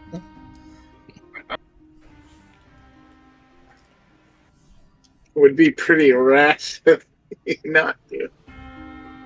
Rook is one with the shadows. I like to imagine that Scales just has like one ghost hand on Brooke's head and is trying to like push it lower, even though like as a ghost it's like, come on kid, you need to be lower than that. Brooke is just exasperated at how long this is taking. Oh, I'm sure. Everyone knows stealth sections are long and no fun. Is there any trouble with Tucker's roll, though? I am curious about that. So, before I do Tucker... Okay. Ralph. As Team Cheer begins to slink back into the Borgo to find a better way to get to the wall, the smell of a delicious pie hits your nose. As you pass by a window at perfect head height for you, with a pie cooling on it. Oh no. Well, how delicious we talking? Don't start floating now. He might... delicious enough that it's distracted you and also reminded you that you've only had like rations and whatever foraging that you've had to go off of for weeks now, I think.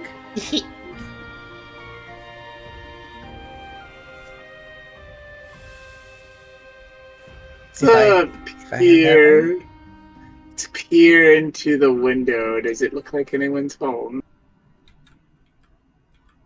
You don't see anyone immediately. I mean, surely someone's home because there's a pie, but it's just a pie. They're not going to miss it, right? Let's see. Do you ever see,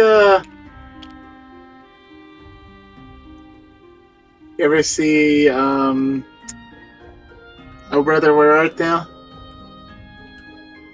No. No. Okay. I'm going to swap the pie for one 100 giblet coin. And I'm going to munchlax eat it. Oh no.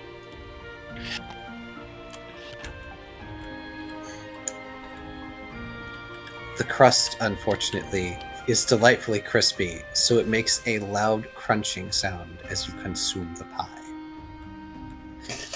Whereas Tucker is perhaps even more distractingly noisy, because you lift your head to look around, and you end up bumping it into a lower windowsill that has a potted plant on it.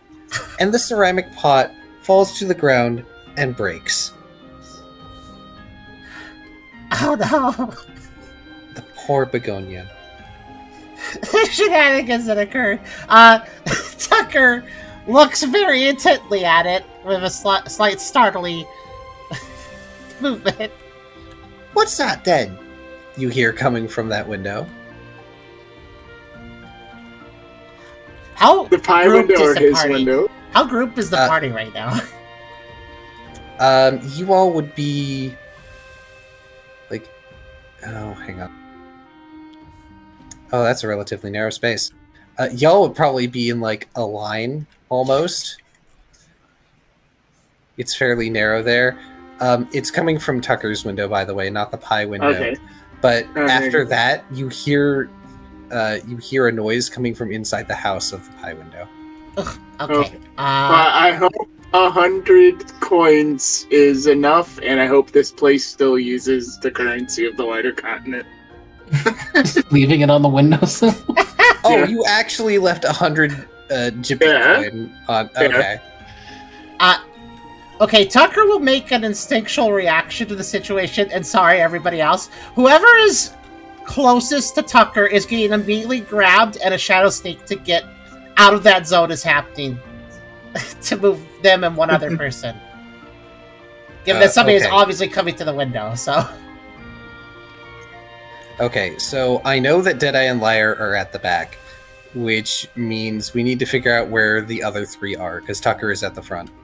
Yeah, who was being frontward with Tucker is a question. Obviously, Ralph is probably at a different window, so I wouldn't say he's probably next to Tucker, even if he is frontward. Probably, So I was probably probably farthest right. back. Literally, the The two main people party. who have movement abilities are next to each other. Oh, Yeah. actually, if it was just Ryda, I think Tucker wouldn't grab Ryda because they know, even in a moment's reaction, that Ryda can technically boop out of there too, if needed. Ryder was So definitely also going to just blip away, so yeah, on the same page here. yes. I mean, not to try to leave the rest of the party for dry, but yeah, Tucker is directly where whoever's coming to the window would be looking, so they need to move first. So, any penalty to the Shadow Snake since it has to be done so quickly? Do it at a -2. Ryda, if you're blipping out of there, do your teleport at a -2 as well. Okay.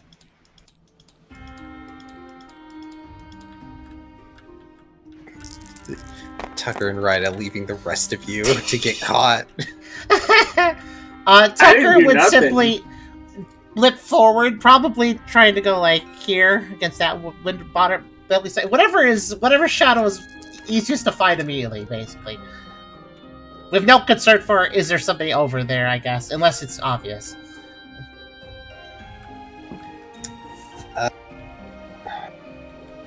Let me see.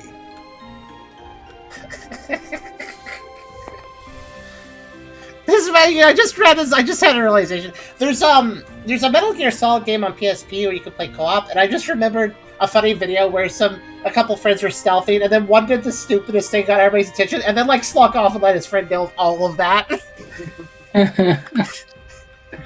I mean, that's what you do. It's okay, I have a plan.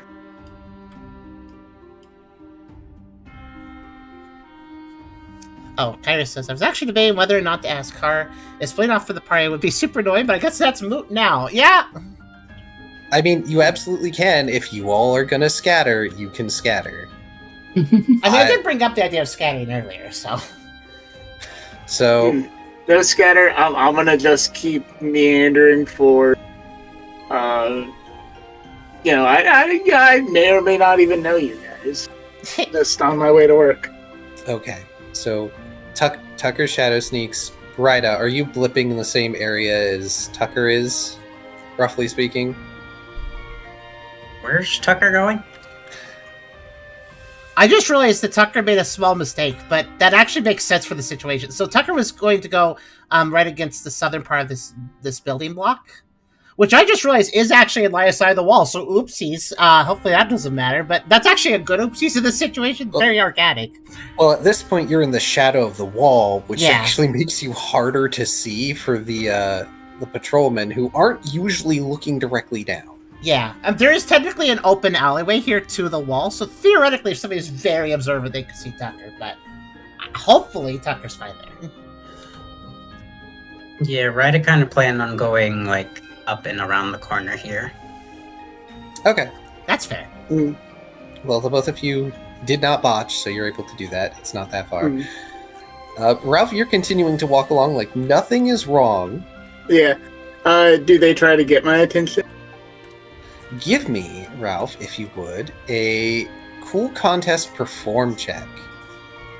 This was the dice I was gonna roll for my backup plan, which was, lie. So wait, Tubby. So Ralph totally. Everybody there saw the pot break, or heard and saw the pot break probably because it was kind of noisy. Mm-hmm. So Ralph's Yeah. response to that is time to play it cool. Is that what he's doing? Yeah, like, none of my business, I don't know you.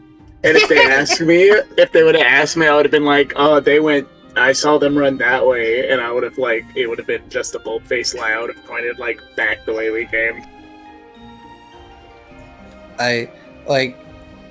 Clearly, Ralph does not have their own thing that they are responsible for doing, that they should not have done, technically.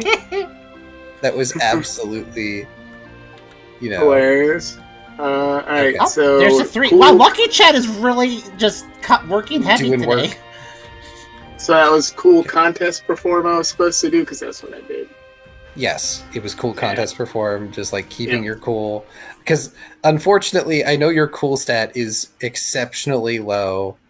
Wait, your cool stat I'm not shouldn't be very 1, cool. it should be 3. Wait a minute. Yeah, I was gonna say shouldn't match unless there's some debuff going on. Yeah, because your dexterity is only at 1. It's currently at its max, so you should have 3 cool points. Because every time you upgrade an attribute, you get a point in this social stat. Did he forget to do that with Vitality and Special and Insight? And No, I don't think so. Okay, No, I don't think I did on any of those. So you need some points, buddy, in the social stats. Oh, goodness. You Yeah, drop so, them in, I'll organize them.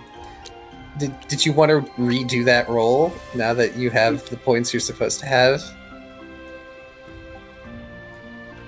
That's not a thing that comes up very often. Is it supposed? but- Am I supposed to add? Should I add points for the other ones too, or?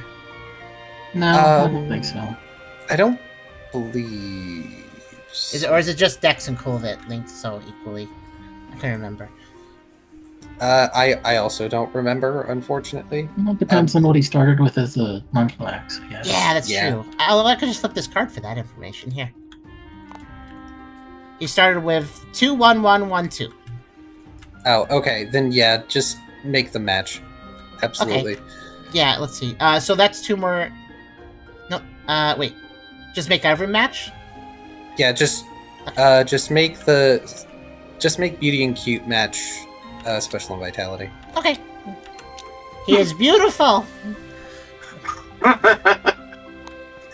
handsome Snorlax name. Yes. In any case, that is a much better roll, Ralph. You're playing it so cool that when this Pokemon, because I can't think of a specific Pokemon at this time, when this Pokemon like leans out her window to like figure out who it was, she looks your way and sees you just walking along and it's like just squinting, swinging her head the other way. At which point now I have to ask Brooke, what the heck did you do? Am I still stealthy, or did that ruin everything? You're still very stealthy. So Yeah. my I question is just more, what did you do with hit that around stealth? a corner. Hit around a corner real quick.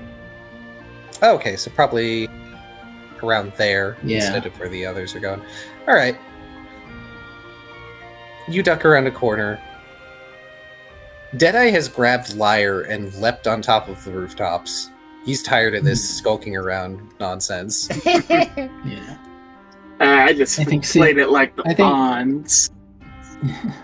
I think seeing that, Brooke will try and climb up the building next to him. Okay, sure. Ba-da-ba-ba. Who did what with Lyre? I missed that bit. Oh, Deadeye grabbed Lyre and just jumped on top of one of the nearby rooftops. He's Okay. tired of the skulking around. I just had a hilarious image come to mind about playing it cool like the Fawns. You lean up against a bard, sock them in the stomach, and they start playing. Instead of a $2. Yeah, I get it.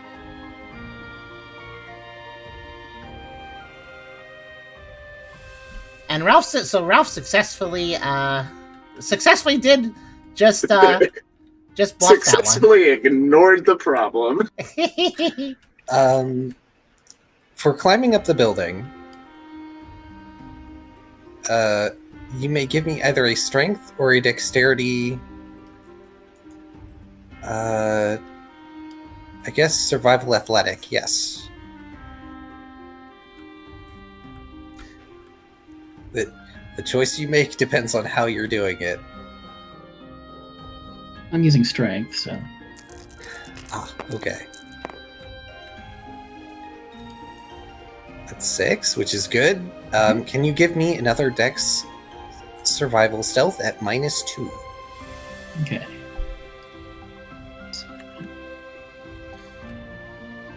So yeah, Ryder looks back down the alley towards Ralph as he walks, looking a bit confused on what he just did. Understandable. Oh no. That's a 0.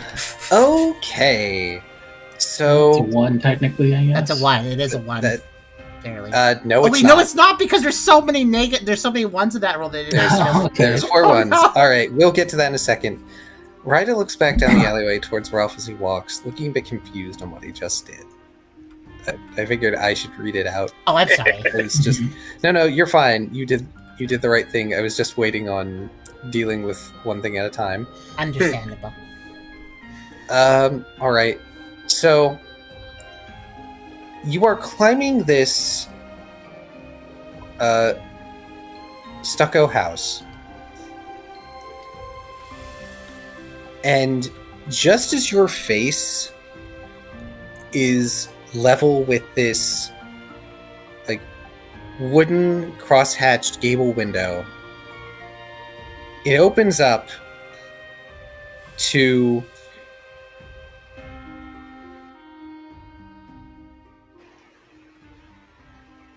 a oh god, freaking I'm sorry, it's late. I'm losing my mind. I can't think of any Pokemon at the moment. Chat, give me a Pokemon. Oh wait, chat, give a Pokemon. What's the Pokemon in this house? Who is that? Pokerona? Come on. Pseudo legendary? I mean, I don't think so. Yeah, interactivity time. alright, chat, come on. Yeah. Come up with something that isn't Yeah, a so pseudo tell us. legendary. Something that isn't a pseudo legendary, ideally. So tell us, who's that Pokemon? Machoke. Sure. Beam, boom, beam, beam. Wait, that's where you beam. said Yeah, Aestue, Machoke. because I thought Aestue first, too. Giraffe ring? Oh, that's cute.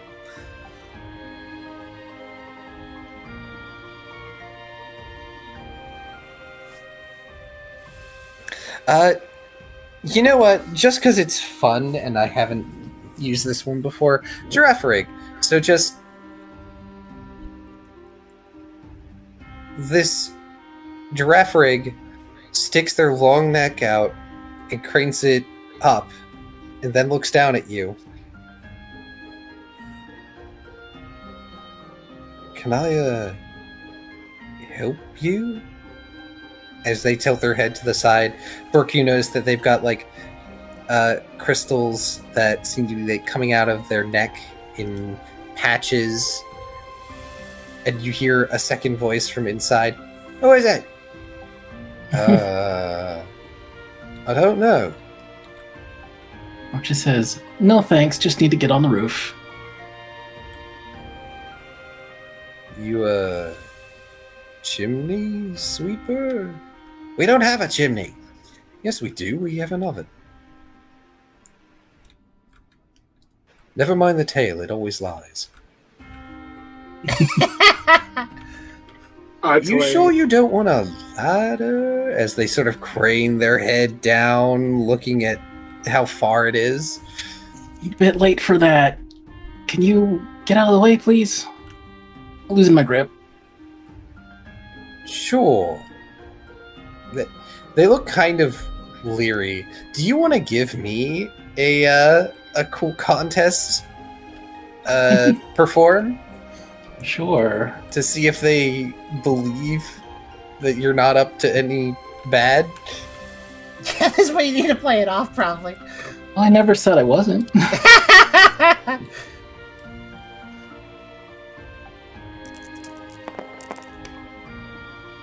Gonna bravado that real quick.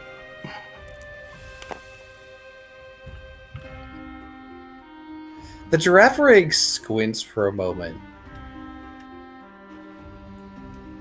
And they just sort of pull their neck back in and shut the window.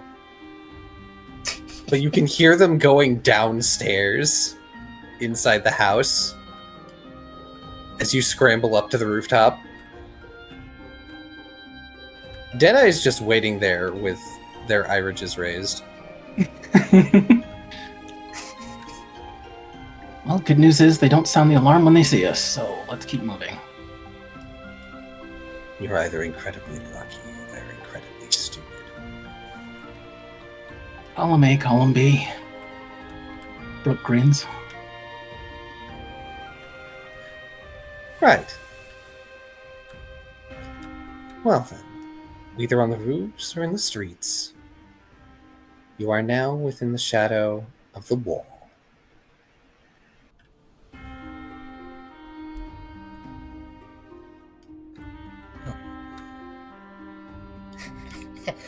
Hydra says, I imagine Brooke getting up there and is like, I gotta clean this down here. Gotta sell the illusion. Yep, Get a gotta clean the brush. chimney. Just water gun down it. Jimmy water gun. Water got the chimney. I mean, you could, I guess. I think that's actually a really bad way to clean a chimney. 'cause- I mean, if you Yeah, want to flood the definitely. downstairs, that's a great way to clean the chimney. well, no. You know how Right, dust Evan. clumps up when you get it wet? And why Oh, you dust gosh. things dry? You're Soot right. is the same Yeah. way. You're right. That would just gum up things and make it worse. And also flood the downstairs.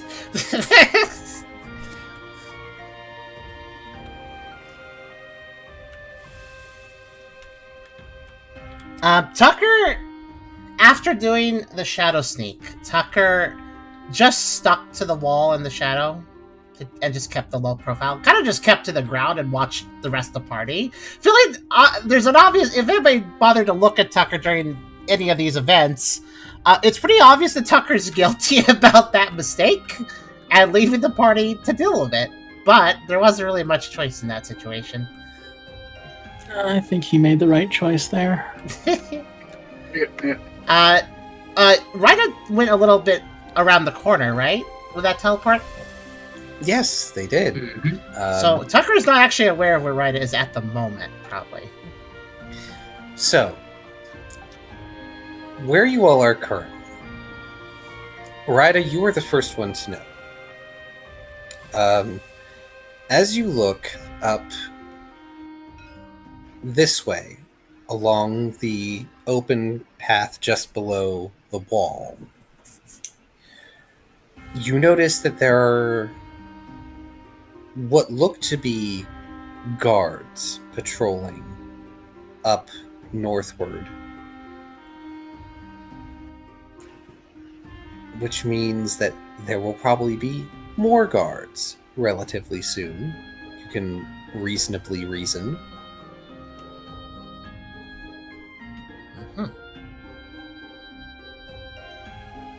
So, as of right now, there's basically a small window of opportunity, is what you're saying?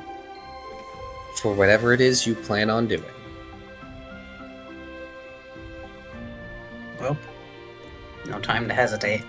Ryder's gonna try and teleport. Would it be feasible to teleport past the wall, knowing how long it is, well, thick it is, and where there would be a gap on the other side? You would not know this. Damn. You would be guesstimating, which is very dangerous. You can try, but I warn you that it is risky. In that case, I guess I'll just have to teleport onto the wall and then make my way down.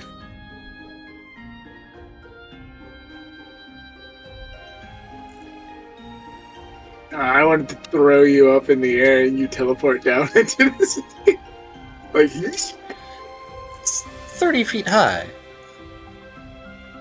I'm pretty damn strong. This is true. However, we have run into the problem where both the characters with mobility powers are in the same group. Yep.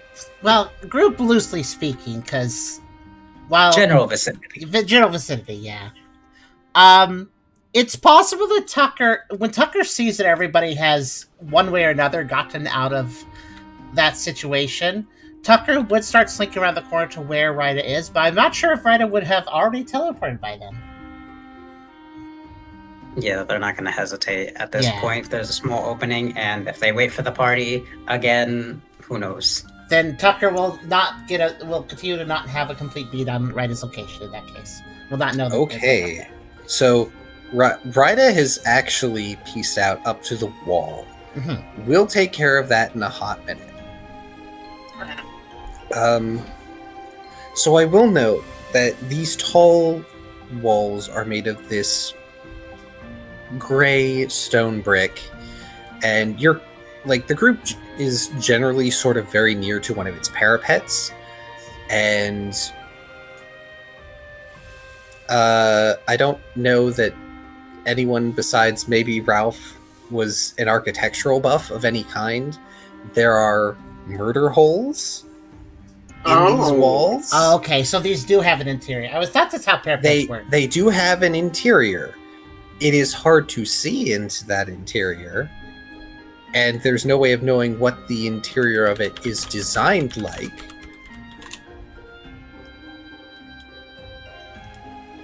But it's clear that there's... For anybody not aware of what those are, I can put a screen... I can put an image up of a castle. Yeah, specifically, there's murder holes at relatively regular intervals, and there's at least murder holes on like the side of the parapet, which would make sense. There are also crenellations at the top. For those that don't know, it's the little like rectangular sawtooth pattern that you see at the top of like castle walls. Those are crenellations. Mm-hmm. For Tucker's sake, if you look to where Ryda was, which you probably will, there's an arrow pointing in the dirt towards the wall. There's an arrow point towards the wall? Interesting. Oh, yes. Did Ryder leave that? Yes. Interesting. So, Ryda, with the information about the murder holes, are you going to try and teleport inside the wall, or are you actually just going straight, like, you want to get over the wall fast as possible? Been over, baby. Okay. Figured I'd let that be known. I'm gonna be quick and just teleport up, and then if there's a viable, quick teleport down. Maybe onto a nearby roof, and then just slide my way down so it's less of a hassle, I suppose. Now, you did say you were doing this with no more hesitation. So I need everyone to remember that for what comes next. Yeah, that's an important little note, yeah. Like everyone else scrambling to get up and out of the way, also getting seen more and finding out that things are not just immediate doom. At least here. Ryda, you've teleported atop the wall. And you find yourself right beside the open door to the parapet. And inside there are a number of guards. It looks like 2, maybe 3, like a third one that you can't see directly from the doorway, that are probably archers, but they could be another enemy type. And to your left is another archer that is patrolling in your direction.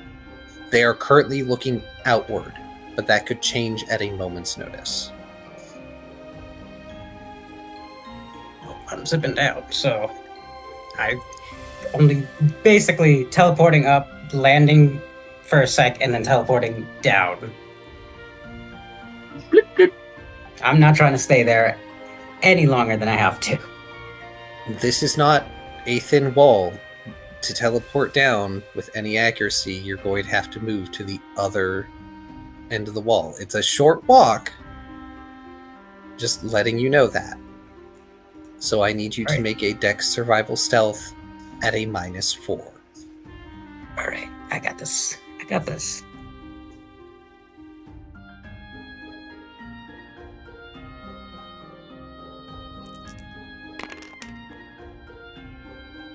I got this.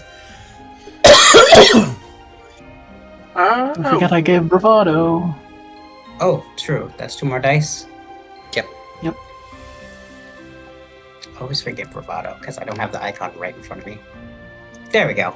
I'm fine. Much better. Okay. I was kind of holding my breath a little bit.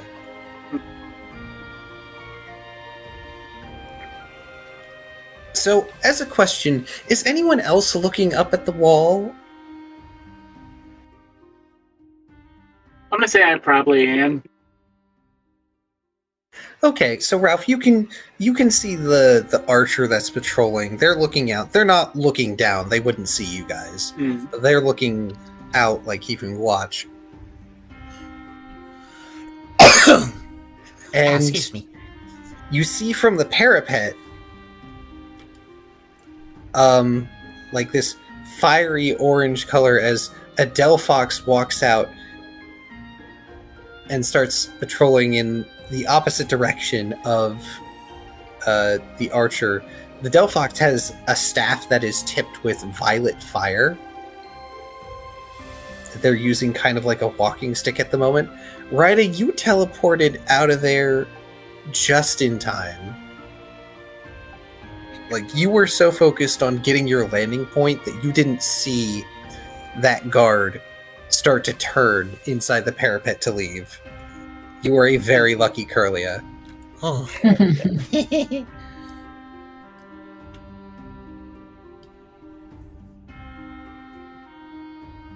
But now, oh gosh, I'm gonna need yours now, aren't I?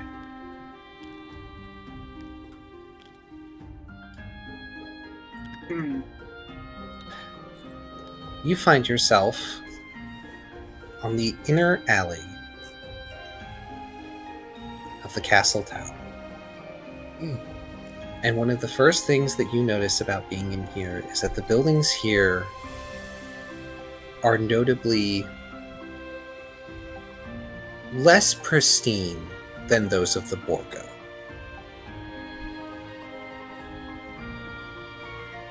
It actually still kind of looks like, at least based on the streets that you can see and the buildings that are around you, that there has been combat in here.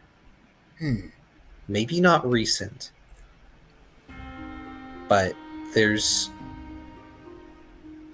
battle scars on the structures that make it plain that this place has not been repaired from whatever has occurred.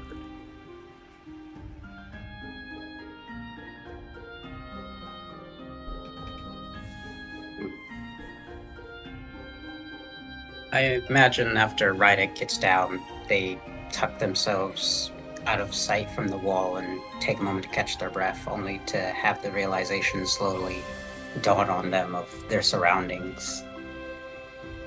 And they sort of look around in confusion as to why this place looks this way.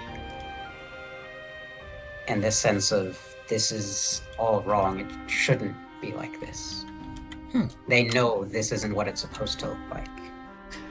You pass through a fenced gate and shut it quietly, getting into this sort of enclosed internal courtyard that none of the buildings open out into. You're not sure what this space is used for. Who knows, maybe it was just an oversight or it's an open plot for another building to be made eventually. Who cares? You're safe and out of sight, but it definitely looks like this is one of the places where battle was fought at one point. And after all, in your memories, what happened was not a gentle takeover. It was not a passing of power.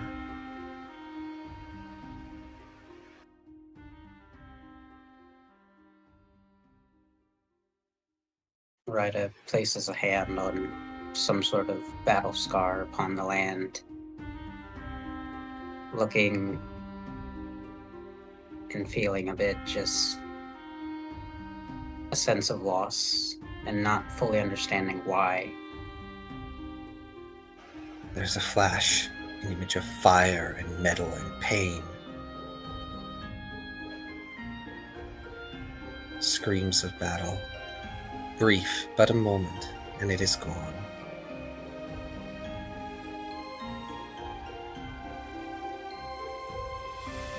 They stagger back and breathe heavily for a moment, a bit shaken, before calming themselves and trying to just focus on the objective, trying to push out any of the distractions. You step back from the wall, and you notice something odd. The wall has been painted over.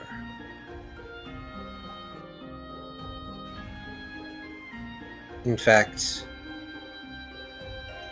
there's a line of dripping red paint across this particular battle scar, a slash that's gouged through the side of this brick building.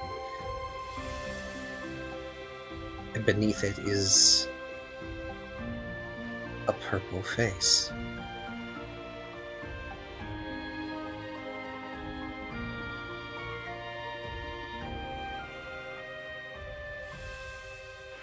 Back with the others.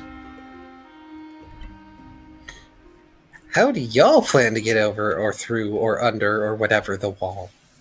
Well, okay, I think the first thing is, after Tucker sees the arrow, he's actually going to cross the gap between the building and the wall and basically go into the wall, go extremely against the wall, because that's probably pretty decent cover. And will basically, Oh, go ahead. Could you give me an insight survival alert, please? Yes. Let's see how it goes. There is a bit of a... Technically, there is a space between the wall and the building. So. And in fact, if Brooke and or Ralph could also do that for me, please, just in case. Because one of you might see it before Tucker does. Okay. Insight survival alert, right? Yes. Okay, there it goes. Oh, thank goodness. That's better than last time. This is a sight and or sound. Mm-hmm.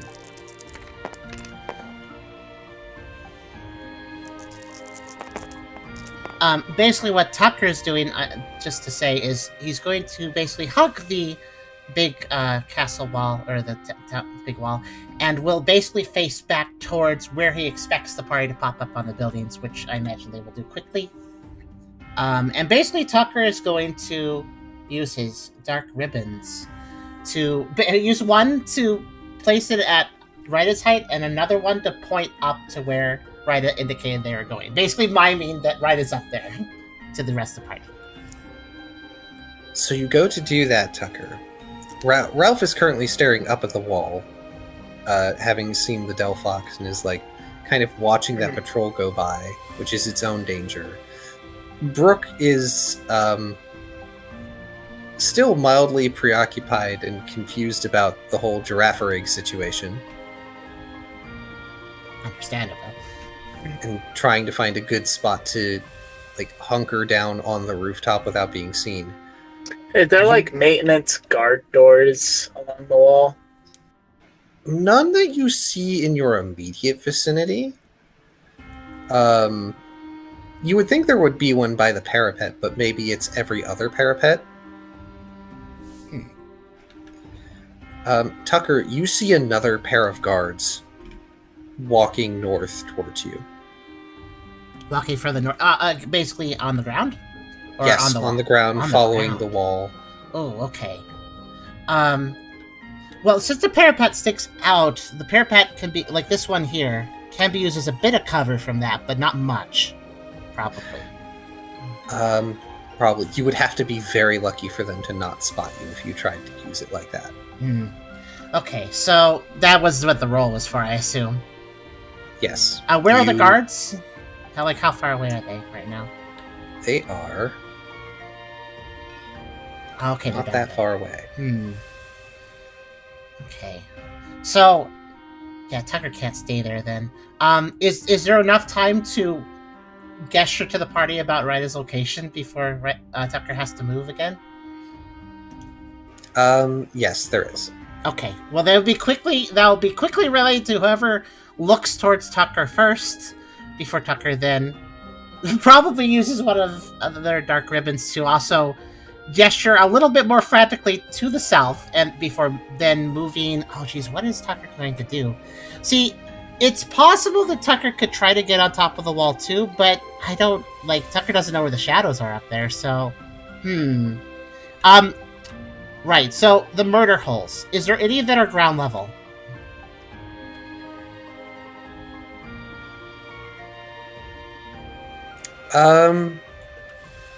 None that are terribly low to ground level. There's one that's a little above your height, maybe 5 or 6 feet up. It's incredibly narrow, as it should be. Okay, that's not very viable. I was thinking that if there was one low enough, Tucker could technically, if though risky, peek into a murder hole to look for an inside area with a shadow that could then be gone to. But under these circumstances, not so great. So, moving this for a second so I can look again. Where should Tucker go? It's possible that Tucker could... I assume the wall has a shadow, right? Given its height. But it depends on the sun. Given the timing of things, the most shadow that you can find at the moment is right at the corner of where the parapet and the wall meet. Okay. It's like a triangle. Is it possible for Tucker to go into that shadow without the intent of moving and simply try to time it, seeing that they, he can see the guards walking and the pace at which they're going? Can Tucker simply stay there for a bit? until they've probably passed. You may attempt so. Okay, that's Feel going to be free. attempted. Might be a little trickier, but we'll see how it goes.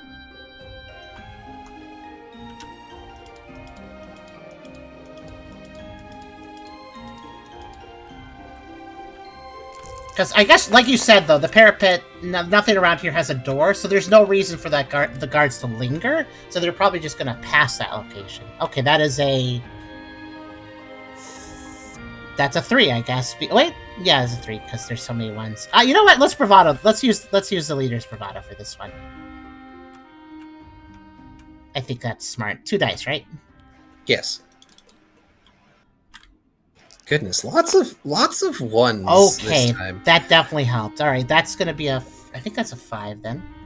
Yeah, that's a 5.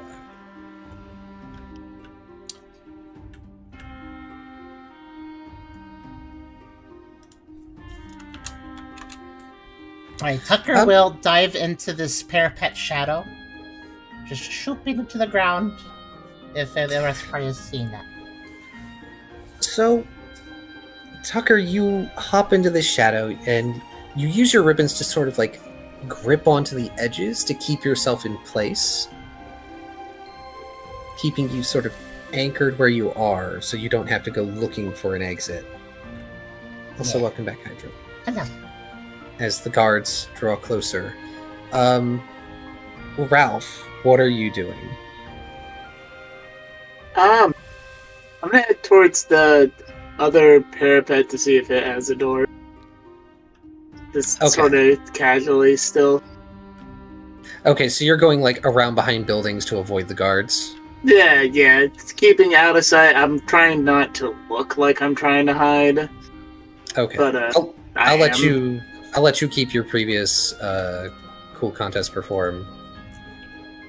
Because you could just I practically have theme music. Yeah, you're just acting the way that you have been acting. I could tell. You're used to bullshitting stuff. You're Ralph. You could tell by the way I walk. I'm a one man. There's time to stop.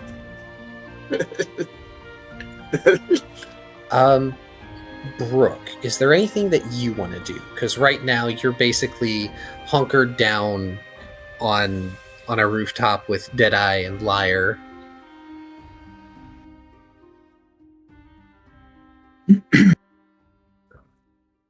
How tall is this building that we're standing on? The one that you're standing on is one of the taller ones. It has 2 floors. So it's maybe about a third of the way up in height compared to the wall. So it's like 10, maybe 12 feet tall. Okay.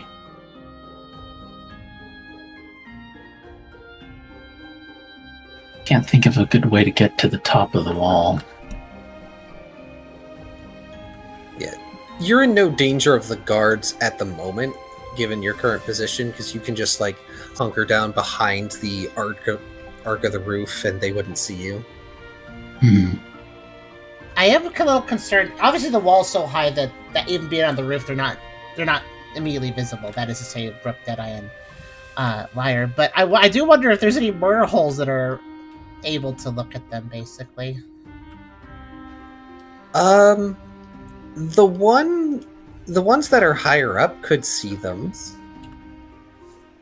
Technically speaking. If there was somebody looking through them, yeah. If there's somebody looking through them, which is there somebody looking through them? It's hard to judge from outside, certainly. Well, oh, I have one of these. Okay. Just seeing if I did. One of what? Sigil shell fragment. Oh yeah, you do. Oh yeah. The magic material. Yeah, that's the spiral sleepy shell, right? No. That came from the turtle. Ah. Right, that thing. Yeah, the fractal shell is the one that has the sleepy stuff going on, and Rita has that.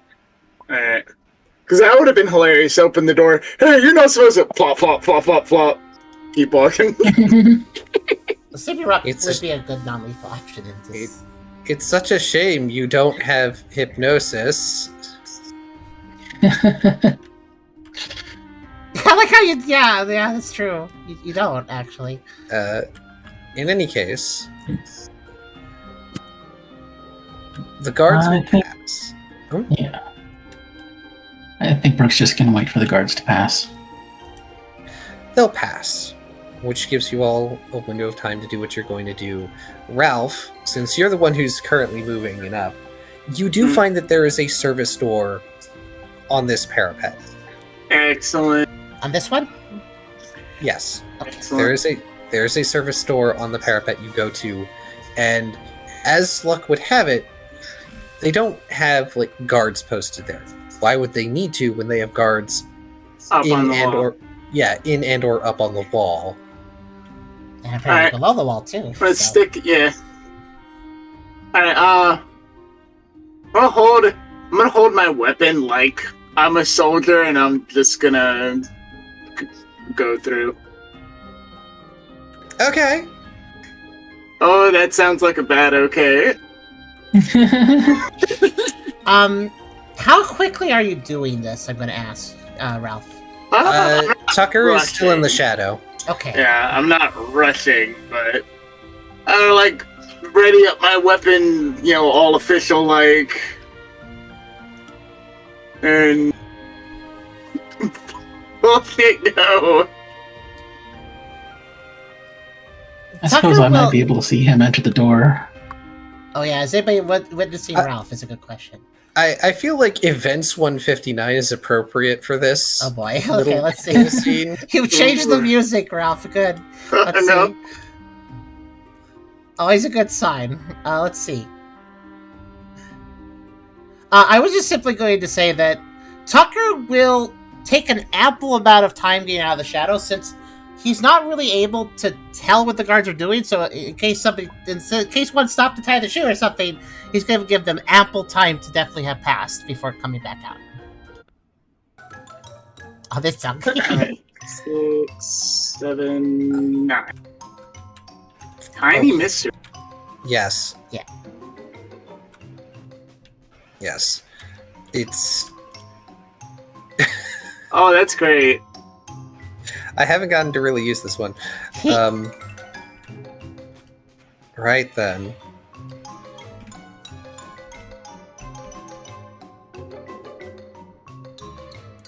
Let me pull up the sheet.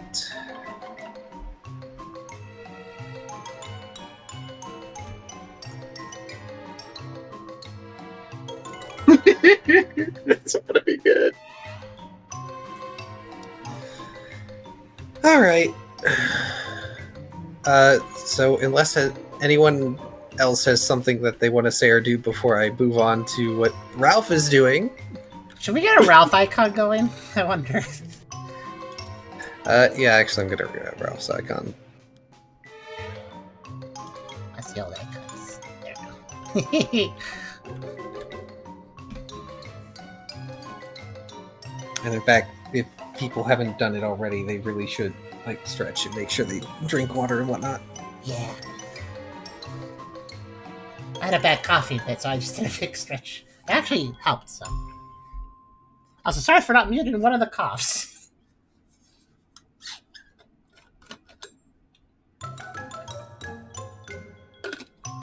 Also, good reminder to hydrate.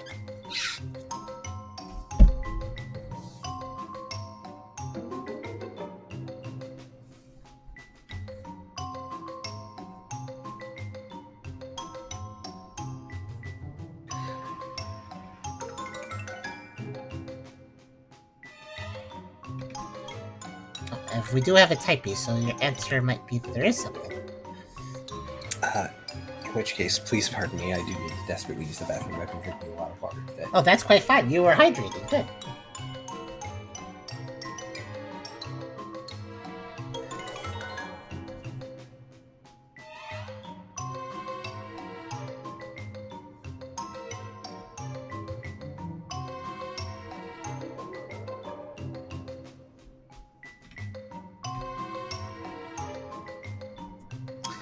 Tucker's making good use of the dark ribbons, since they are basically maintaining the edge of the shadow without being super obvious about it.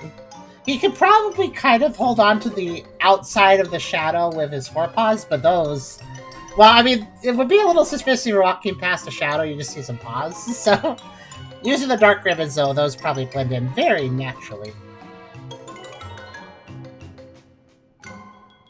I like how I just realized I've kind of dedicated to calling them dark ribbons, because they just make me think of Sylveon ribbons, but dark, so... Dark ribbons.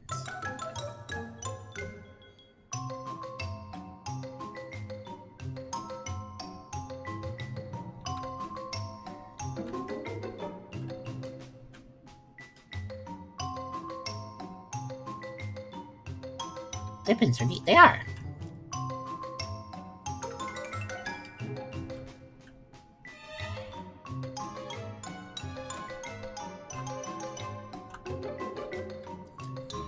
I also think that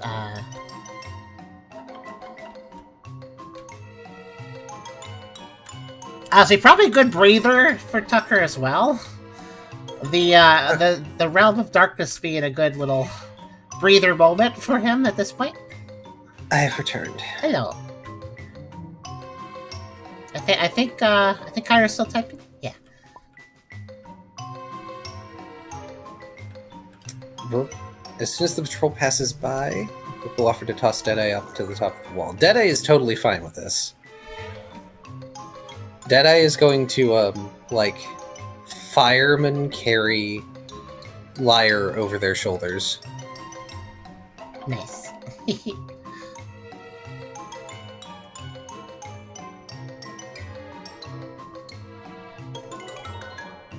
I like how Lyra's just being like, carry on at this point. Carry on luggage for Deadeye at this moment. Okay. So if you just want to do a roll, it would have to be Strength, Survival, Athletic. Or you could do something creative with a move. As usual.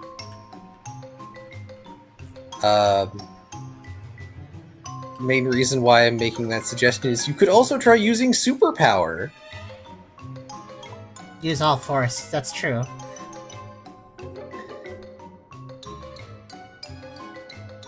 Debuff, but more likely guarantee that you do it right.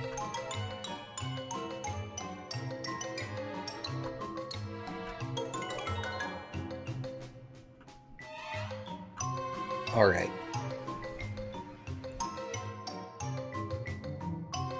Guard Patrol passes by. The Delphox and the Archer pass by. Oh boy.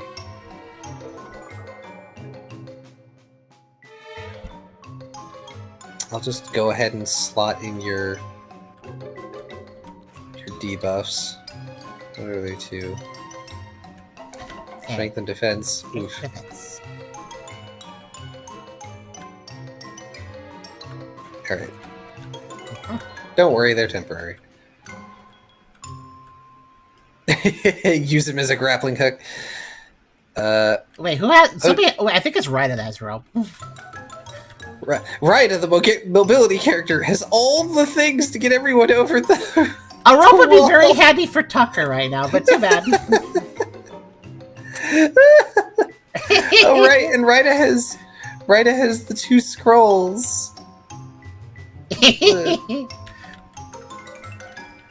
Ryda's just hoarding all the good stuff. Like the Utility sludge. character has taken the lead. You pour as much strength as you can into your limbs, and you shot put throw Deadeye and Liar up to the top of the wall, and it leaves your arms feeling kind of like tingly and exhausted for a bit.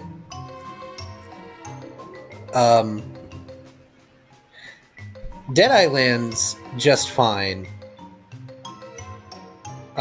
He does a roll, pulling Liar in one smooth motion close to his chest, and there's unfortunately this loud sort of shh scraping noise as one of Lyre's horns scrapes on the stone, and you very briefly see a flicker of yellow as he immediately dives over the other side, completely uncaring of the distance he is going to be falling. Okay. Yeah, that's going to be fun. He may have just made a mistake in his own right. Oh yeah, I mean, it depends. Boy, this music is getting more and more appropriate the more we go.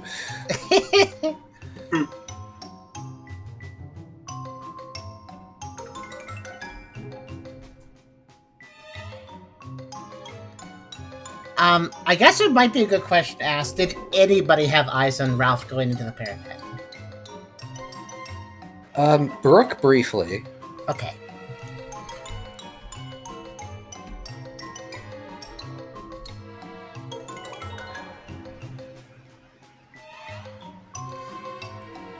Yeah, Brooke knows where everyone is, more or less. Let's see. Which one is?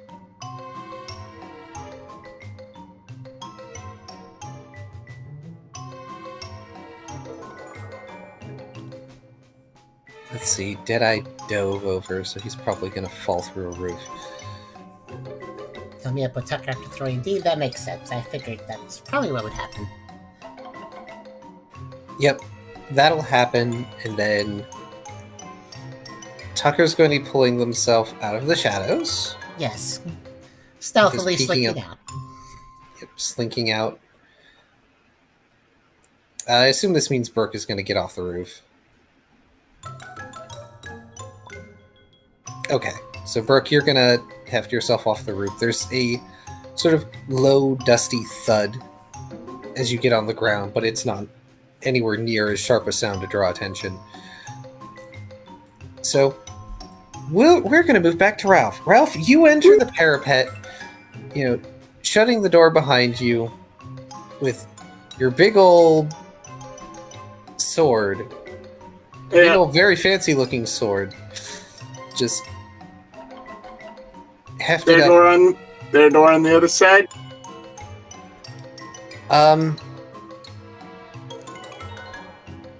There is.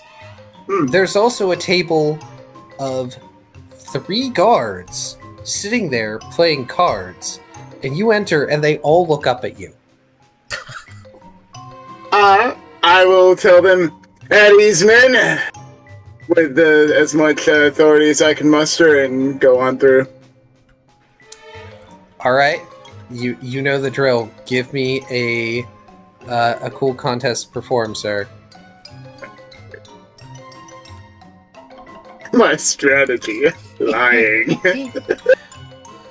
Well, you do have a fancy sword, so you might be able to use that. Like, look, look at my sword. Yeah, that's the fancy hat. I got the good equipment, so I'm definitely a commander, yep. You still have a bravado if you need it, and you still have your hat.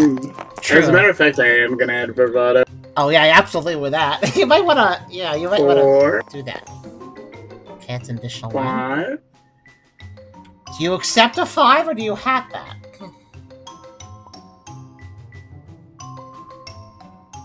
That's a good Hat does question. re-roll the bravado. Okay, So the bravado could get better or worse if you reroll that, too.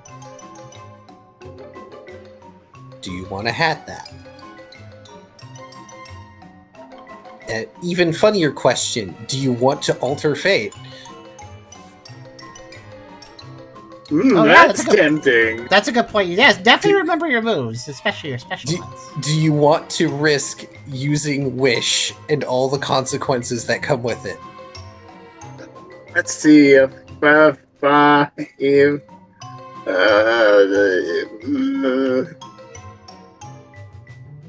I'll try Wish with Jedi mind tricks.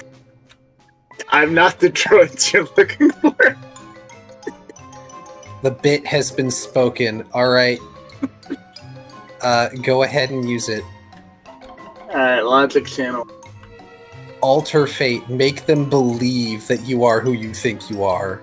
I'm interested to see how this. Yeah, Alter Fate seems like a very perfect use of this situation, so I'm very curious. But also, it's a bit of a wild card. Let's see what happens. Most frivolous use of the wish spell. I mean, I don't know. The consequences of getting caught here are pretty bad, probably. So I mean, absolutely. 5. Do you want to hat that? That seems to be a reward for them. Yeah. Alright.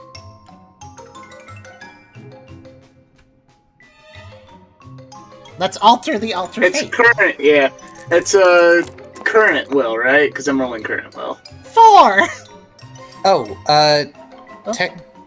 technically that should be max will, so roll yourself one more die. Come on, bring it back to 5. No! Alright, well, go ahead and spend 1 will for using Alter Fate.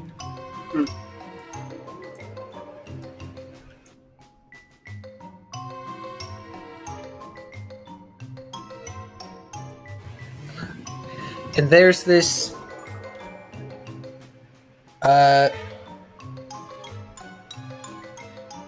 there's this, Mankey, just dressed in basic soldier's garb, and they put their hand on the pommel of what looks to be something of like a chipped sword, like not particularly well maintained equipment on these guys, unfortunately.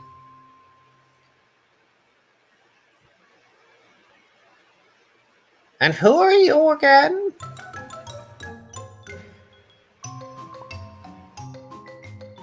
The other 2 Pokemon, one of which is a Kingdra that's only wearing like a Salet helmet.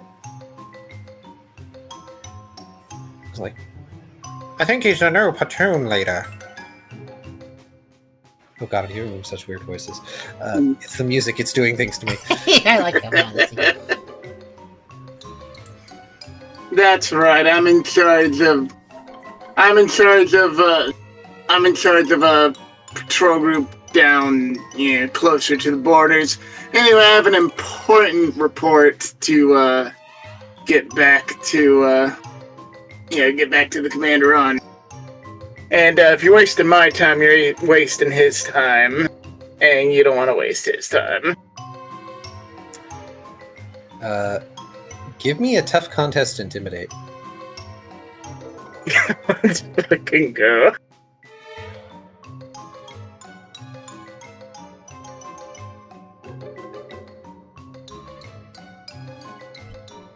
I've won a stealth roll with intimidate before.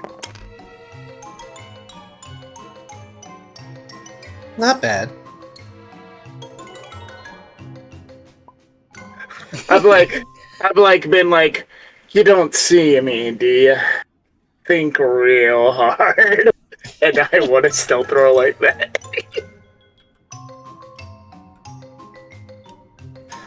Well, the third guard, which is a Golett, just sort of like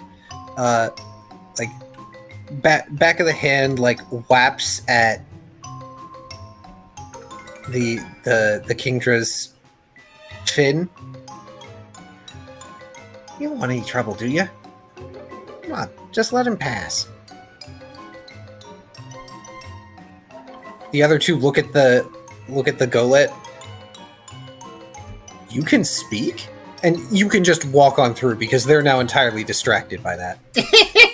Yeah. Yep, I will mosey on through.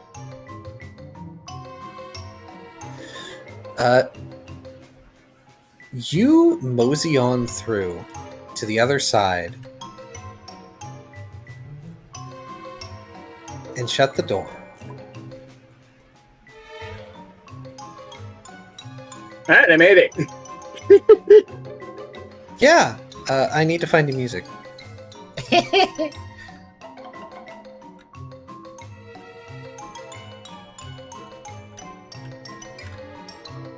Also, it's cute that you think he's talking himself out of the entirety of the problem.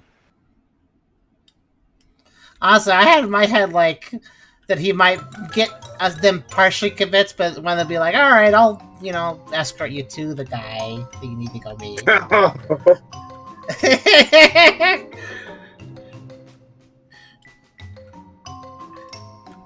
Yeah, I thought that's how Alter Fate would turn on you, honestly. But you'd have them mostly convinced, but you'd also just have a tag lock of a guard.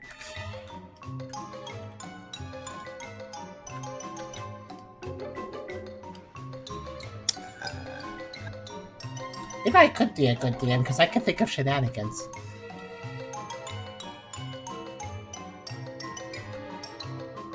Good DM is good at making shenanigans. And rolling with them. Yeah.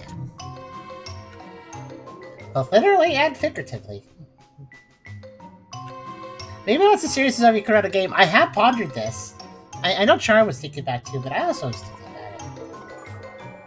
In this time slot. Maybe. I might want to fill a Wednesday stream with something after this. We'll see. We will see.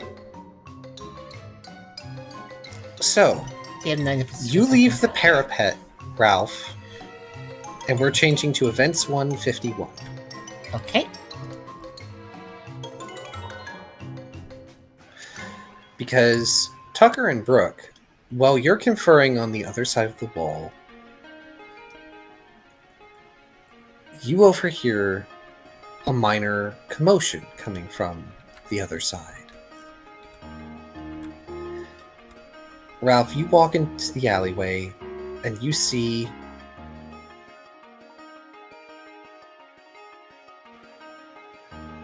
a Medichan.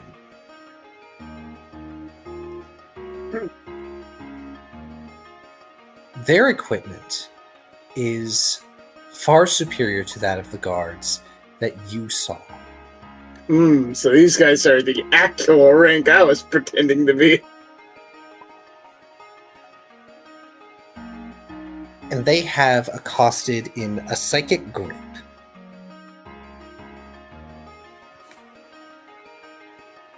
A Luxia. That is squirming in place.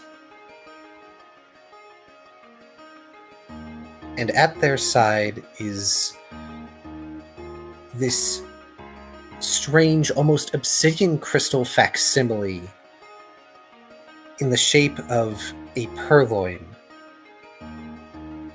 bearing a dagger.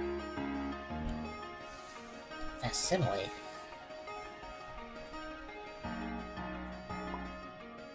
It appears we have found Team Mischief.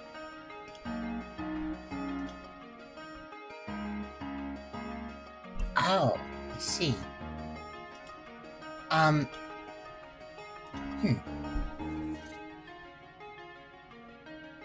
Alright, so 3 Medican are suspending this Sphinx in the air with their psychic powers, and we got a purloin to the side. No, Luxio, not Shinx. Yeah, Luxio. Ooh. I wish I was there to ask a question, but I'm not, so I won't. Let's see. See, Makapai. This is the consequences of using Wish frivolously. Oh, I wonder how that relates. Oh, I got 2 questions out there. I don't really have the right to ask. Dang it. Yeah. Ask questions. Let's see. Do they seem angry, like the Medicans, like? No. They seem... How to put it?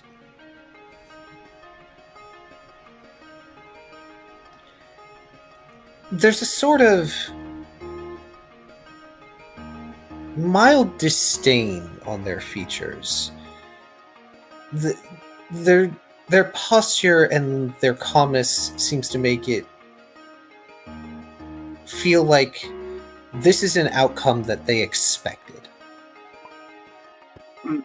Dispassionate, thank you. I don't have the vocabulary once did.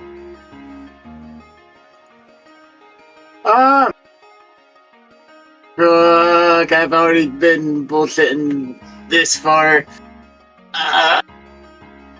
We'll approach and I'll try to match their level of disdain and side-eyeing and ask, what have we got here? A street rat up to no good?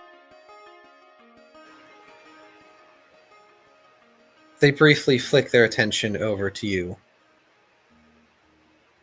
And you feel a psychic pressure that your own psychic nature manages to ward off. Which, for some reason, seems to satisfy them. For the moment. This is one of the rebels that have been seeking to do harm to our kingdom. As you would know.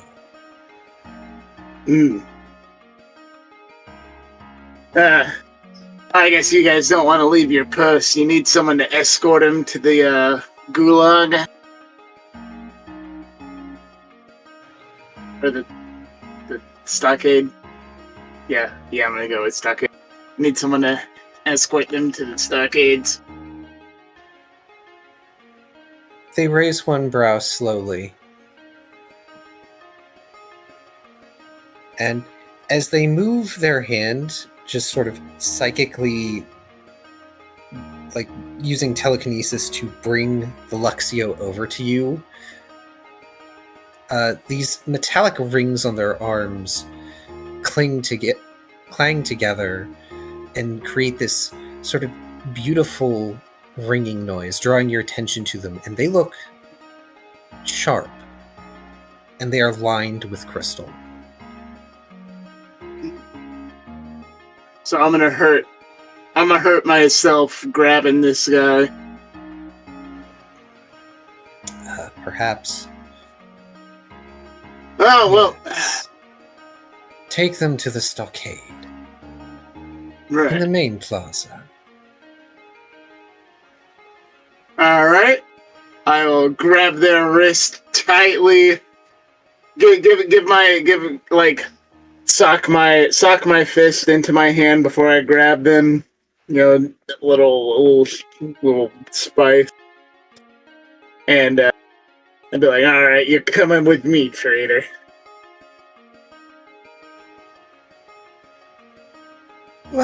No! Let me go! Luxio squirms against you. However, she has on a heavy collar. And she does not shock you. She has on a what now? I missed the word. A heavy collar. Oh. A thick band of stone or metal. And it makes her heavy to you, Ralph.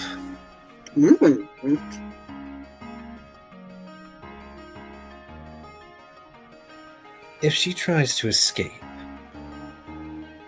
put that sword of yours to use. They look over to their crystalline assistant. You may have use of this, Shadow. Her sister can always make us more. And they bring their hands behind their back and begin to hover.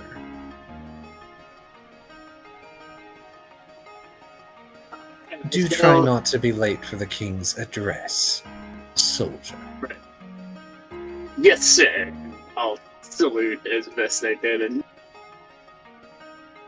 track my prisoner towards the what's it called?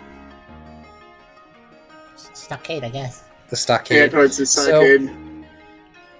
So, The stockade's all the way over there. Bit of a walk. Oh, it is such a walk. Can I ask a clarifying question? Sure. So it's the crystalline facility. So this is not a Pokemon. This is a crystalline construct, Yes. and it is in the construct. shape of. It is the shape of a purloin made of black crystal, wielding a dagger. Interesting. Okay. Oh, that raises some points. Yep, and the Medicham teleports away. All right. But the shadow is still there. All right. Oh, But yeah, I'll be.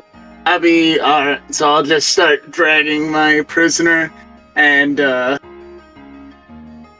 as I'm talking, I'll be like, "All right, don't you try anything. I have, authority to kill you on the spot." And as I'm saying that, I'm flashing my rescuer's badge. Ooh, does she Damn. see? Does she see? Yeah, to just trying to make it to just my prisoner, like flash to my prisoner, like my rescue badge. oh, Wow, the ones are out in force today. they are.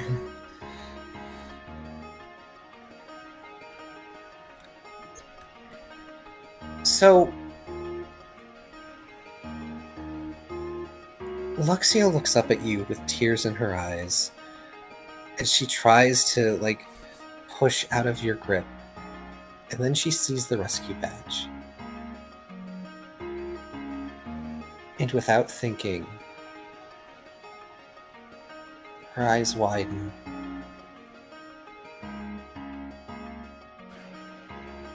Ralph? And as soon as she says that, the crystal shadow brandishes its dagger at you and enters into a fighting stance. Oh no. Alright. And that's where we're going to leave it tonight, everybody. Okay. Because it's 10 o'clock on the dot. Oh, so good. Me internally, I'm like, oh fuck, oh fuck, oh fuck. Okay, I want a physical question first. Where are, just so we're getting off here, where are Brooke and Tucker at the end of the session here? So, Tucker and Brooke, gosh, these icons are a bit big for the map. It's okay. I'm going to have them overlap a bit. You two are right next to the wall. Okay, on a little further this north than the parapet that could be entered. Okay. Just wanted to Yes. know that. Ralph has just Ralph found left the plot. parapet. Ralph found more of the plot. Ralph found more of the plot. Congratulations. The consequences of using Alter Fate is you get plot time. Nice. And also dangerous things. That was a really interesting way to end it. Rida is currently in an enclosed space who has just uncovered a very interesting mark on the wall. Deadeye has crashed into a roof somewhere with Liar, so they're currently out of the picture. I wonder if Rida could notice Deadeye, especially if you mean that literally the crash. So They're kind of close, so. For the sake of next time, Rida will have heard that crash. Deadeye and Liar definitely went through a roof somewhere nearby. Okay. And also, she would have heard the words. Rida, I keep trying to call Rida Liar for some reason. Rida would have also heard the scuffle nearby, but not been able to get out of the enclosed space in time to see the Medicham. Yeah, I did have a plan for Ryder to do anyway, so. Yep. Also, Tucker and Brooke are too far away to hear that conversation. The Medicham is not speaking terribly loudly. Wrong side of the Like- wall for it too. Yeah, it's just a scuffle. You could hear voices. Luxio's especially, because shrill screaming girl voice, I guess.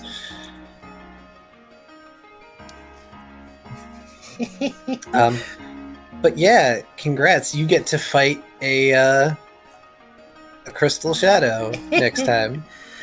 And Kyrio saying, "Oh man, we're behind the wall still, and we can't just do the same thing Ralph did. That we don't know that clearly, but I think it'll be obvious if we attempt to take the same route that won't work.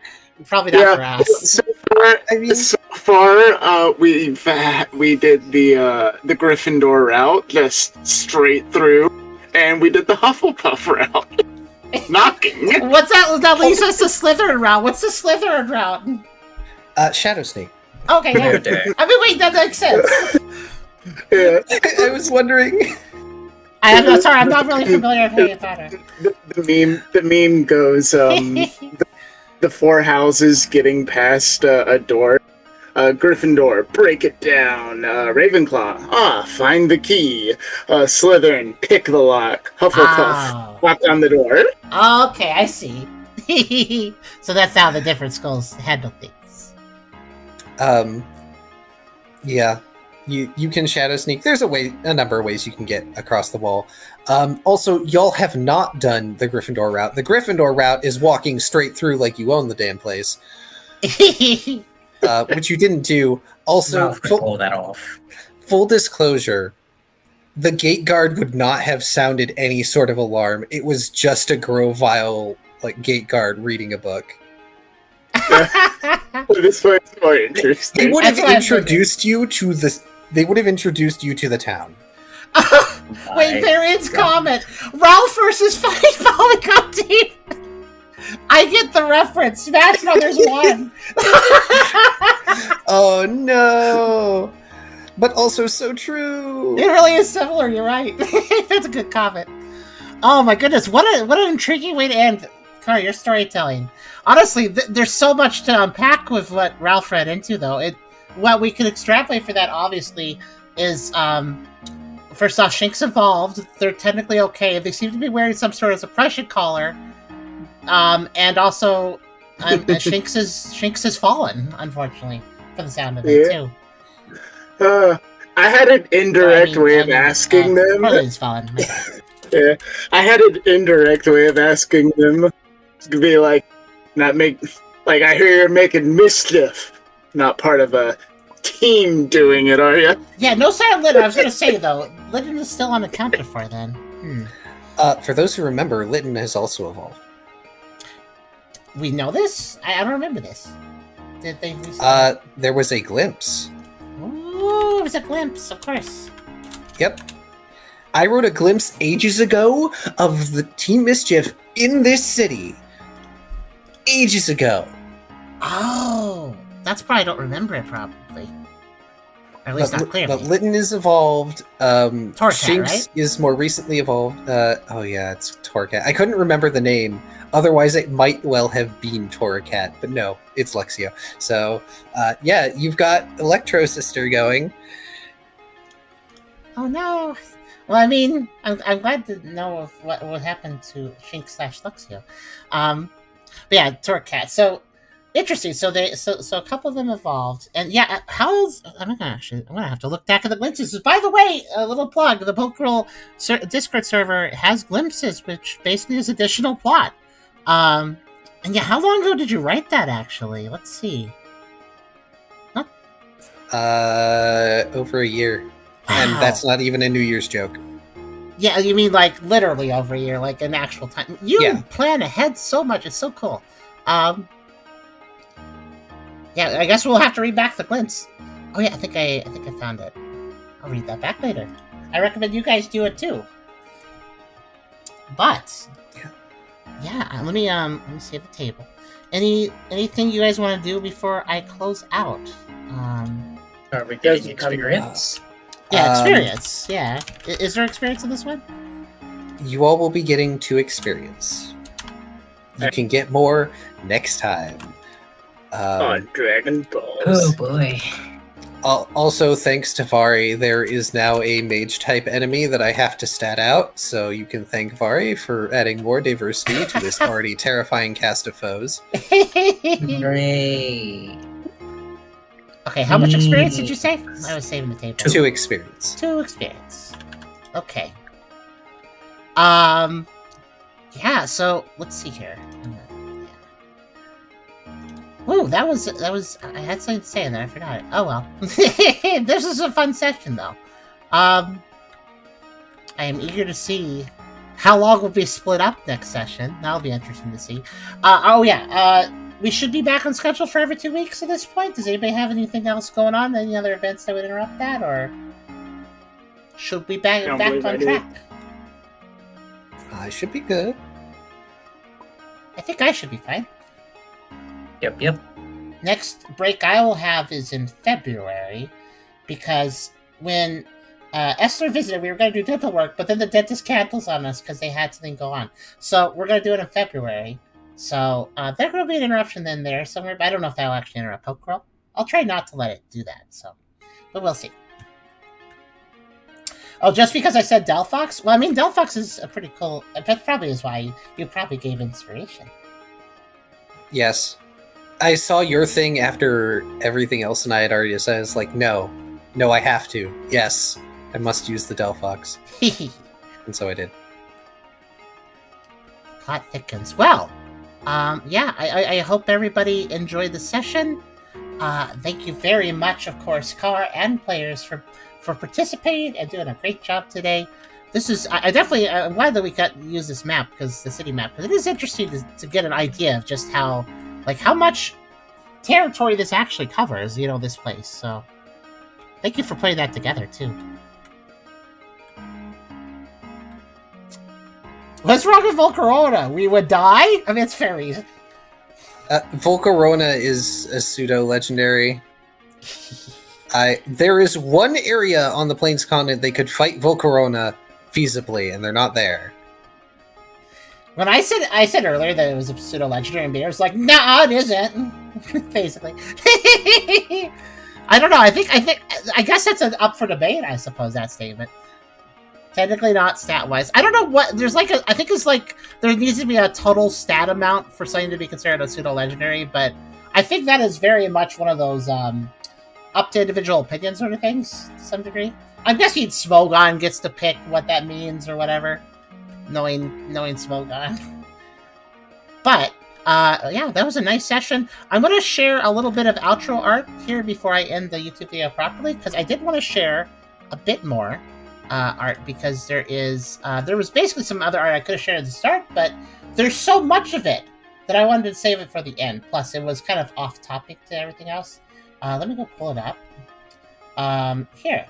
Basically, really cool thing.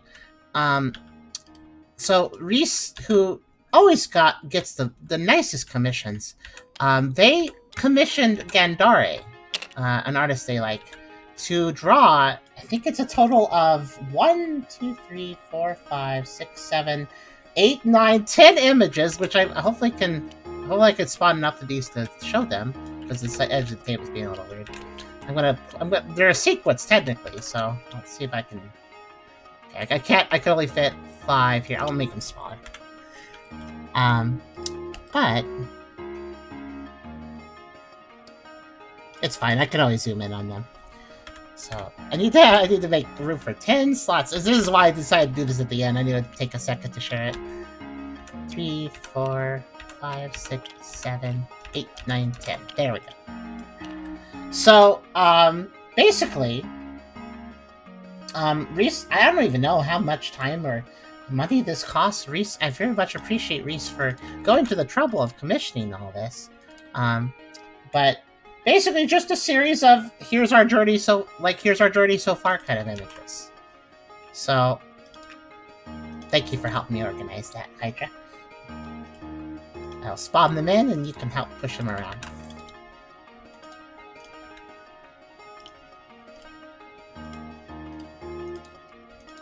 Yes, it's nice to be back. I appreciate that even when we take breaks from our game, we always just get right back into it. And like sometimes we have to rev up a bit, but like the story is always strong. We always have some great new stuff happening every session, and really a testament to how good of a DM Car is, honestly.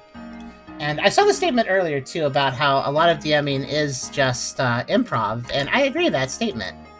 And nonetheless, I'm still impressed, Car, that you're so good at improv all the time. That's not easy to do, I feel. Good night, Kyrio. Almost. I forgot. I need one more. Just one more. And I'll share all of them now that I have them all down. So yeah, the artist is Gandari, a regular artist that Reese commissions for things, and basically it's just a course of the journey chronologically, just different scenes from it. So the scenes are a little unspecific, so some of these are a little more abstract, but like the start of the game, I guess when we were going through, I don't know, let's see, Crystally Cave. I don't know if that is a specific area. But maybe when I think we were going through some caves before we were going to the Plate on Karen, right? Because it was underground at one point, so maybe that's what this is. Yeah, there was that. Then after the Plate on Karen, when y'all have gotten Lizard, when they were originally named. Oh no, that one wasn't Lizard. That one was Chair. Oh right, that was Chair. That's right. I like how you remember Chair. Yeah. Good old Chair. Good old Chair. Yep. And then I believe that's Sea Spray, which is, with also a dead lamp. But also, you have Lizard there. Drake and Lizard. Got their outfits. Yep. And then we have Sad Scene. Yep. Because that's after Riley went off, I believe. Because Riley is notably not there, yeah. Yep. Sad. And that's one of the key points during the Tiber arc. Mm-hmm. And next is the exit from the Cave of Mirrors, where we have some evolutions, broke into a Crocodile. Lizard has evolved into their own variant of a Salazzle. And afterwards we have the Mount Shiver top of Mount exit Shiver. On the icy Articuno decoy that Ralph was ever so happy to command. Oh, that was so great. Yeah, that was a moment where the music went down for a little while, and then it played the...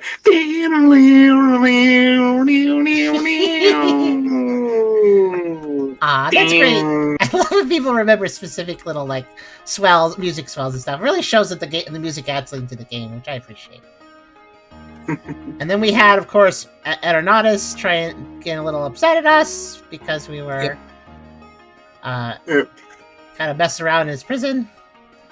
Man, I have always been the one playing with fate, being the only one to roll attack rolls against the fucking crazy death guy. How fitting that Ralph should develop the one power that even gods should fear. And then Spooky, this was the Haunted Mansion adventure, I think, around then? I believe so. I believe this is the Muted Glade, because you do have Hot Dog with you. Yeah. And then we have... No, this isn't the Muted Glade. The Muted Glade was well before that, because you had Riley with you. Oh, wait, that's right. This is more recent. Yes, this is the more recent thing. Plus Tucker was involved in this, so... This was... Oh, V's Quest? I think, yeah. Yeah, it would have to be V's, because Hot Dog was with you, exactly. Yeah. And then the next one is also V's Quest, right? I believe so. I believe now that's the place, the building. Yeah, it's the estate, I believe. I thought that was the observatory. Oh, no, it would have to be the observatory. You're right. That makes more sense. Yeah, it's the observatory. Though I think the observatory was technically in a forest. This looks more like it's on the savannah, but tit for tat. It doesn't matter. It looks good. I like it. I like it too. Besides, the observatory would have to have some clear space. Yeah, that's true. It makes a lot of sense. And then this last image, I think if I remember Reese saying, this last image was nondescript.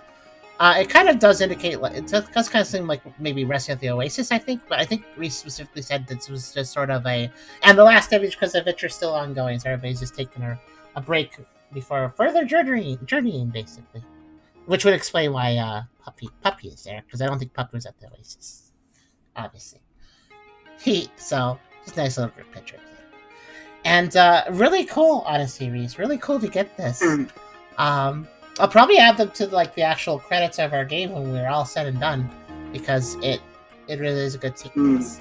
I think that's just our base. Oh, it could be. You mean the one that looks like the last it one, might just be your base.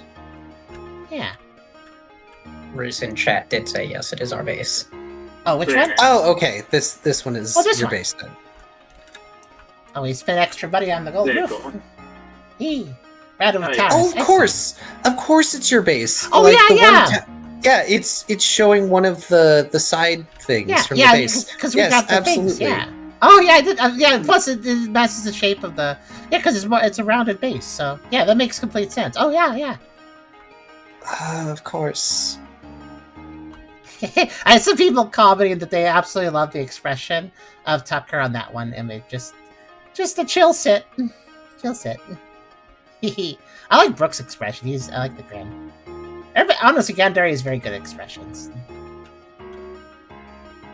But yeah, that's the nice little image sequence that we have. I'll leave it there for now. But It is funny how big they draw Ryder, though. Like, same size as Ralph. yeah, that They're is so tall. stretched out Curlia can't hurt you. Stretched out Curlia. Yeah, but it's still so good. It is. It has a charm to it. There's a lot of work making sure I got everything. Yeah, honestly, both artists and you, Commissioner, worked very hard at this, just working together. I imagine you guys swapped so many messages just trying to get all this stuff done. So I don't even know how long that you guys were doing that, but thank you so much. Look, I didn't mean... No, you're fine, Reese. You're fine. Honestly, this is great. It's got the right aura, regardless of little details. Reese, I meant it when I told you when you showed me the works in progress that it looked great. Yeah. It's 2 amazing. months. Wow. Seriously, thank you so much. Thank you very much. I recommend that we save the table, because I vote that should stay there. Sure, as long as... Yeah, I think that it's not out of the way there. I think it's not in the way there, I mean. Like, So- worst case scenario, we can keep them in a bag. Yeah. Alright, let's save the table again. I like the double save anyways, and triple save.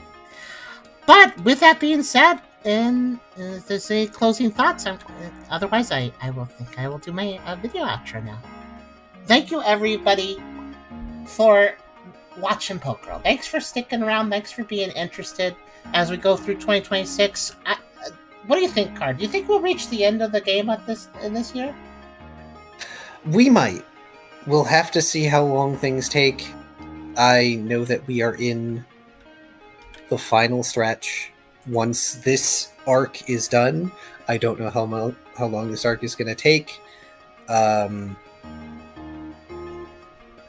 I do know that once this arc is over, I know what's happening next, and things are going to start going possibly very quickly. So we'll have to see. I guess we'll see. But we are in the late game regardless, so I hope everybody is enjoying, and it's been a great ride, and we're going to keep riding this one out through 2026, another year of Pokerole. So, thank you everyone for watching, and of course, I'll see you guys in another couple weeks for more Pokerole for session 159, where we will definitely see what happens with poor Luxio and her sisters, who are also in poor states, probably, in different ways, maybe. But we will see. Thank you for everybody for watching, and I'll see you for the next episode in a couple weeks. Bye.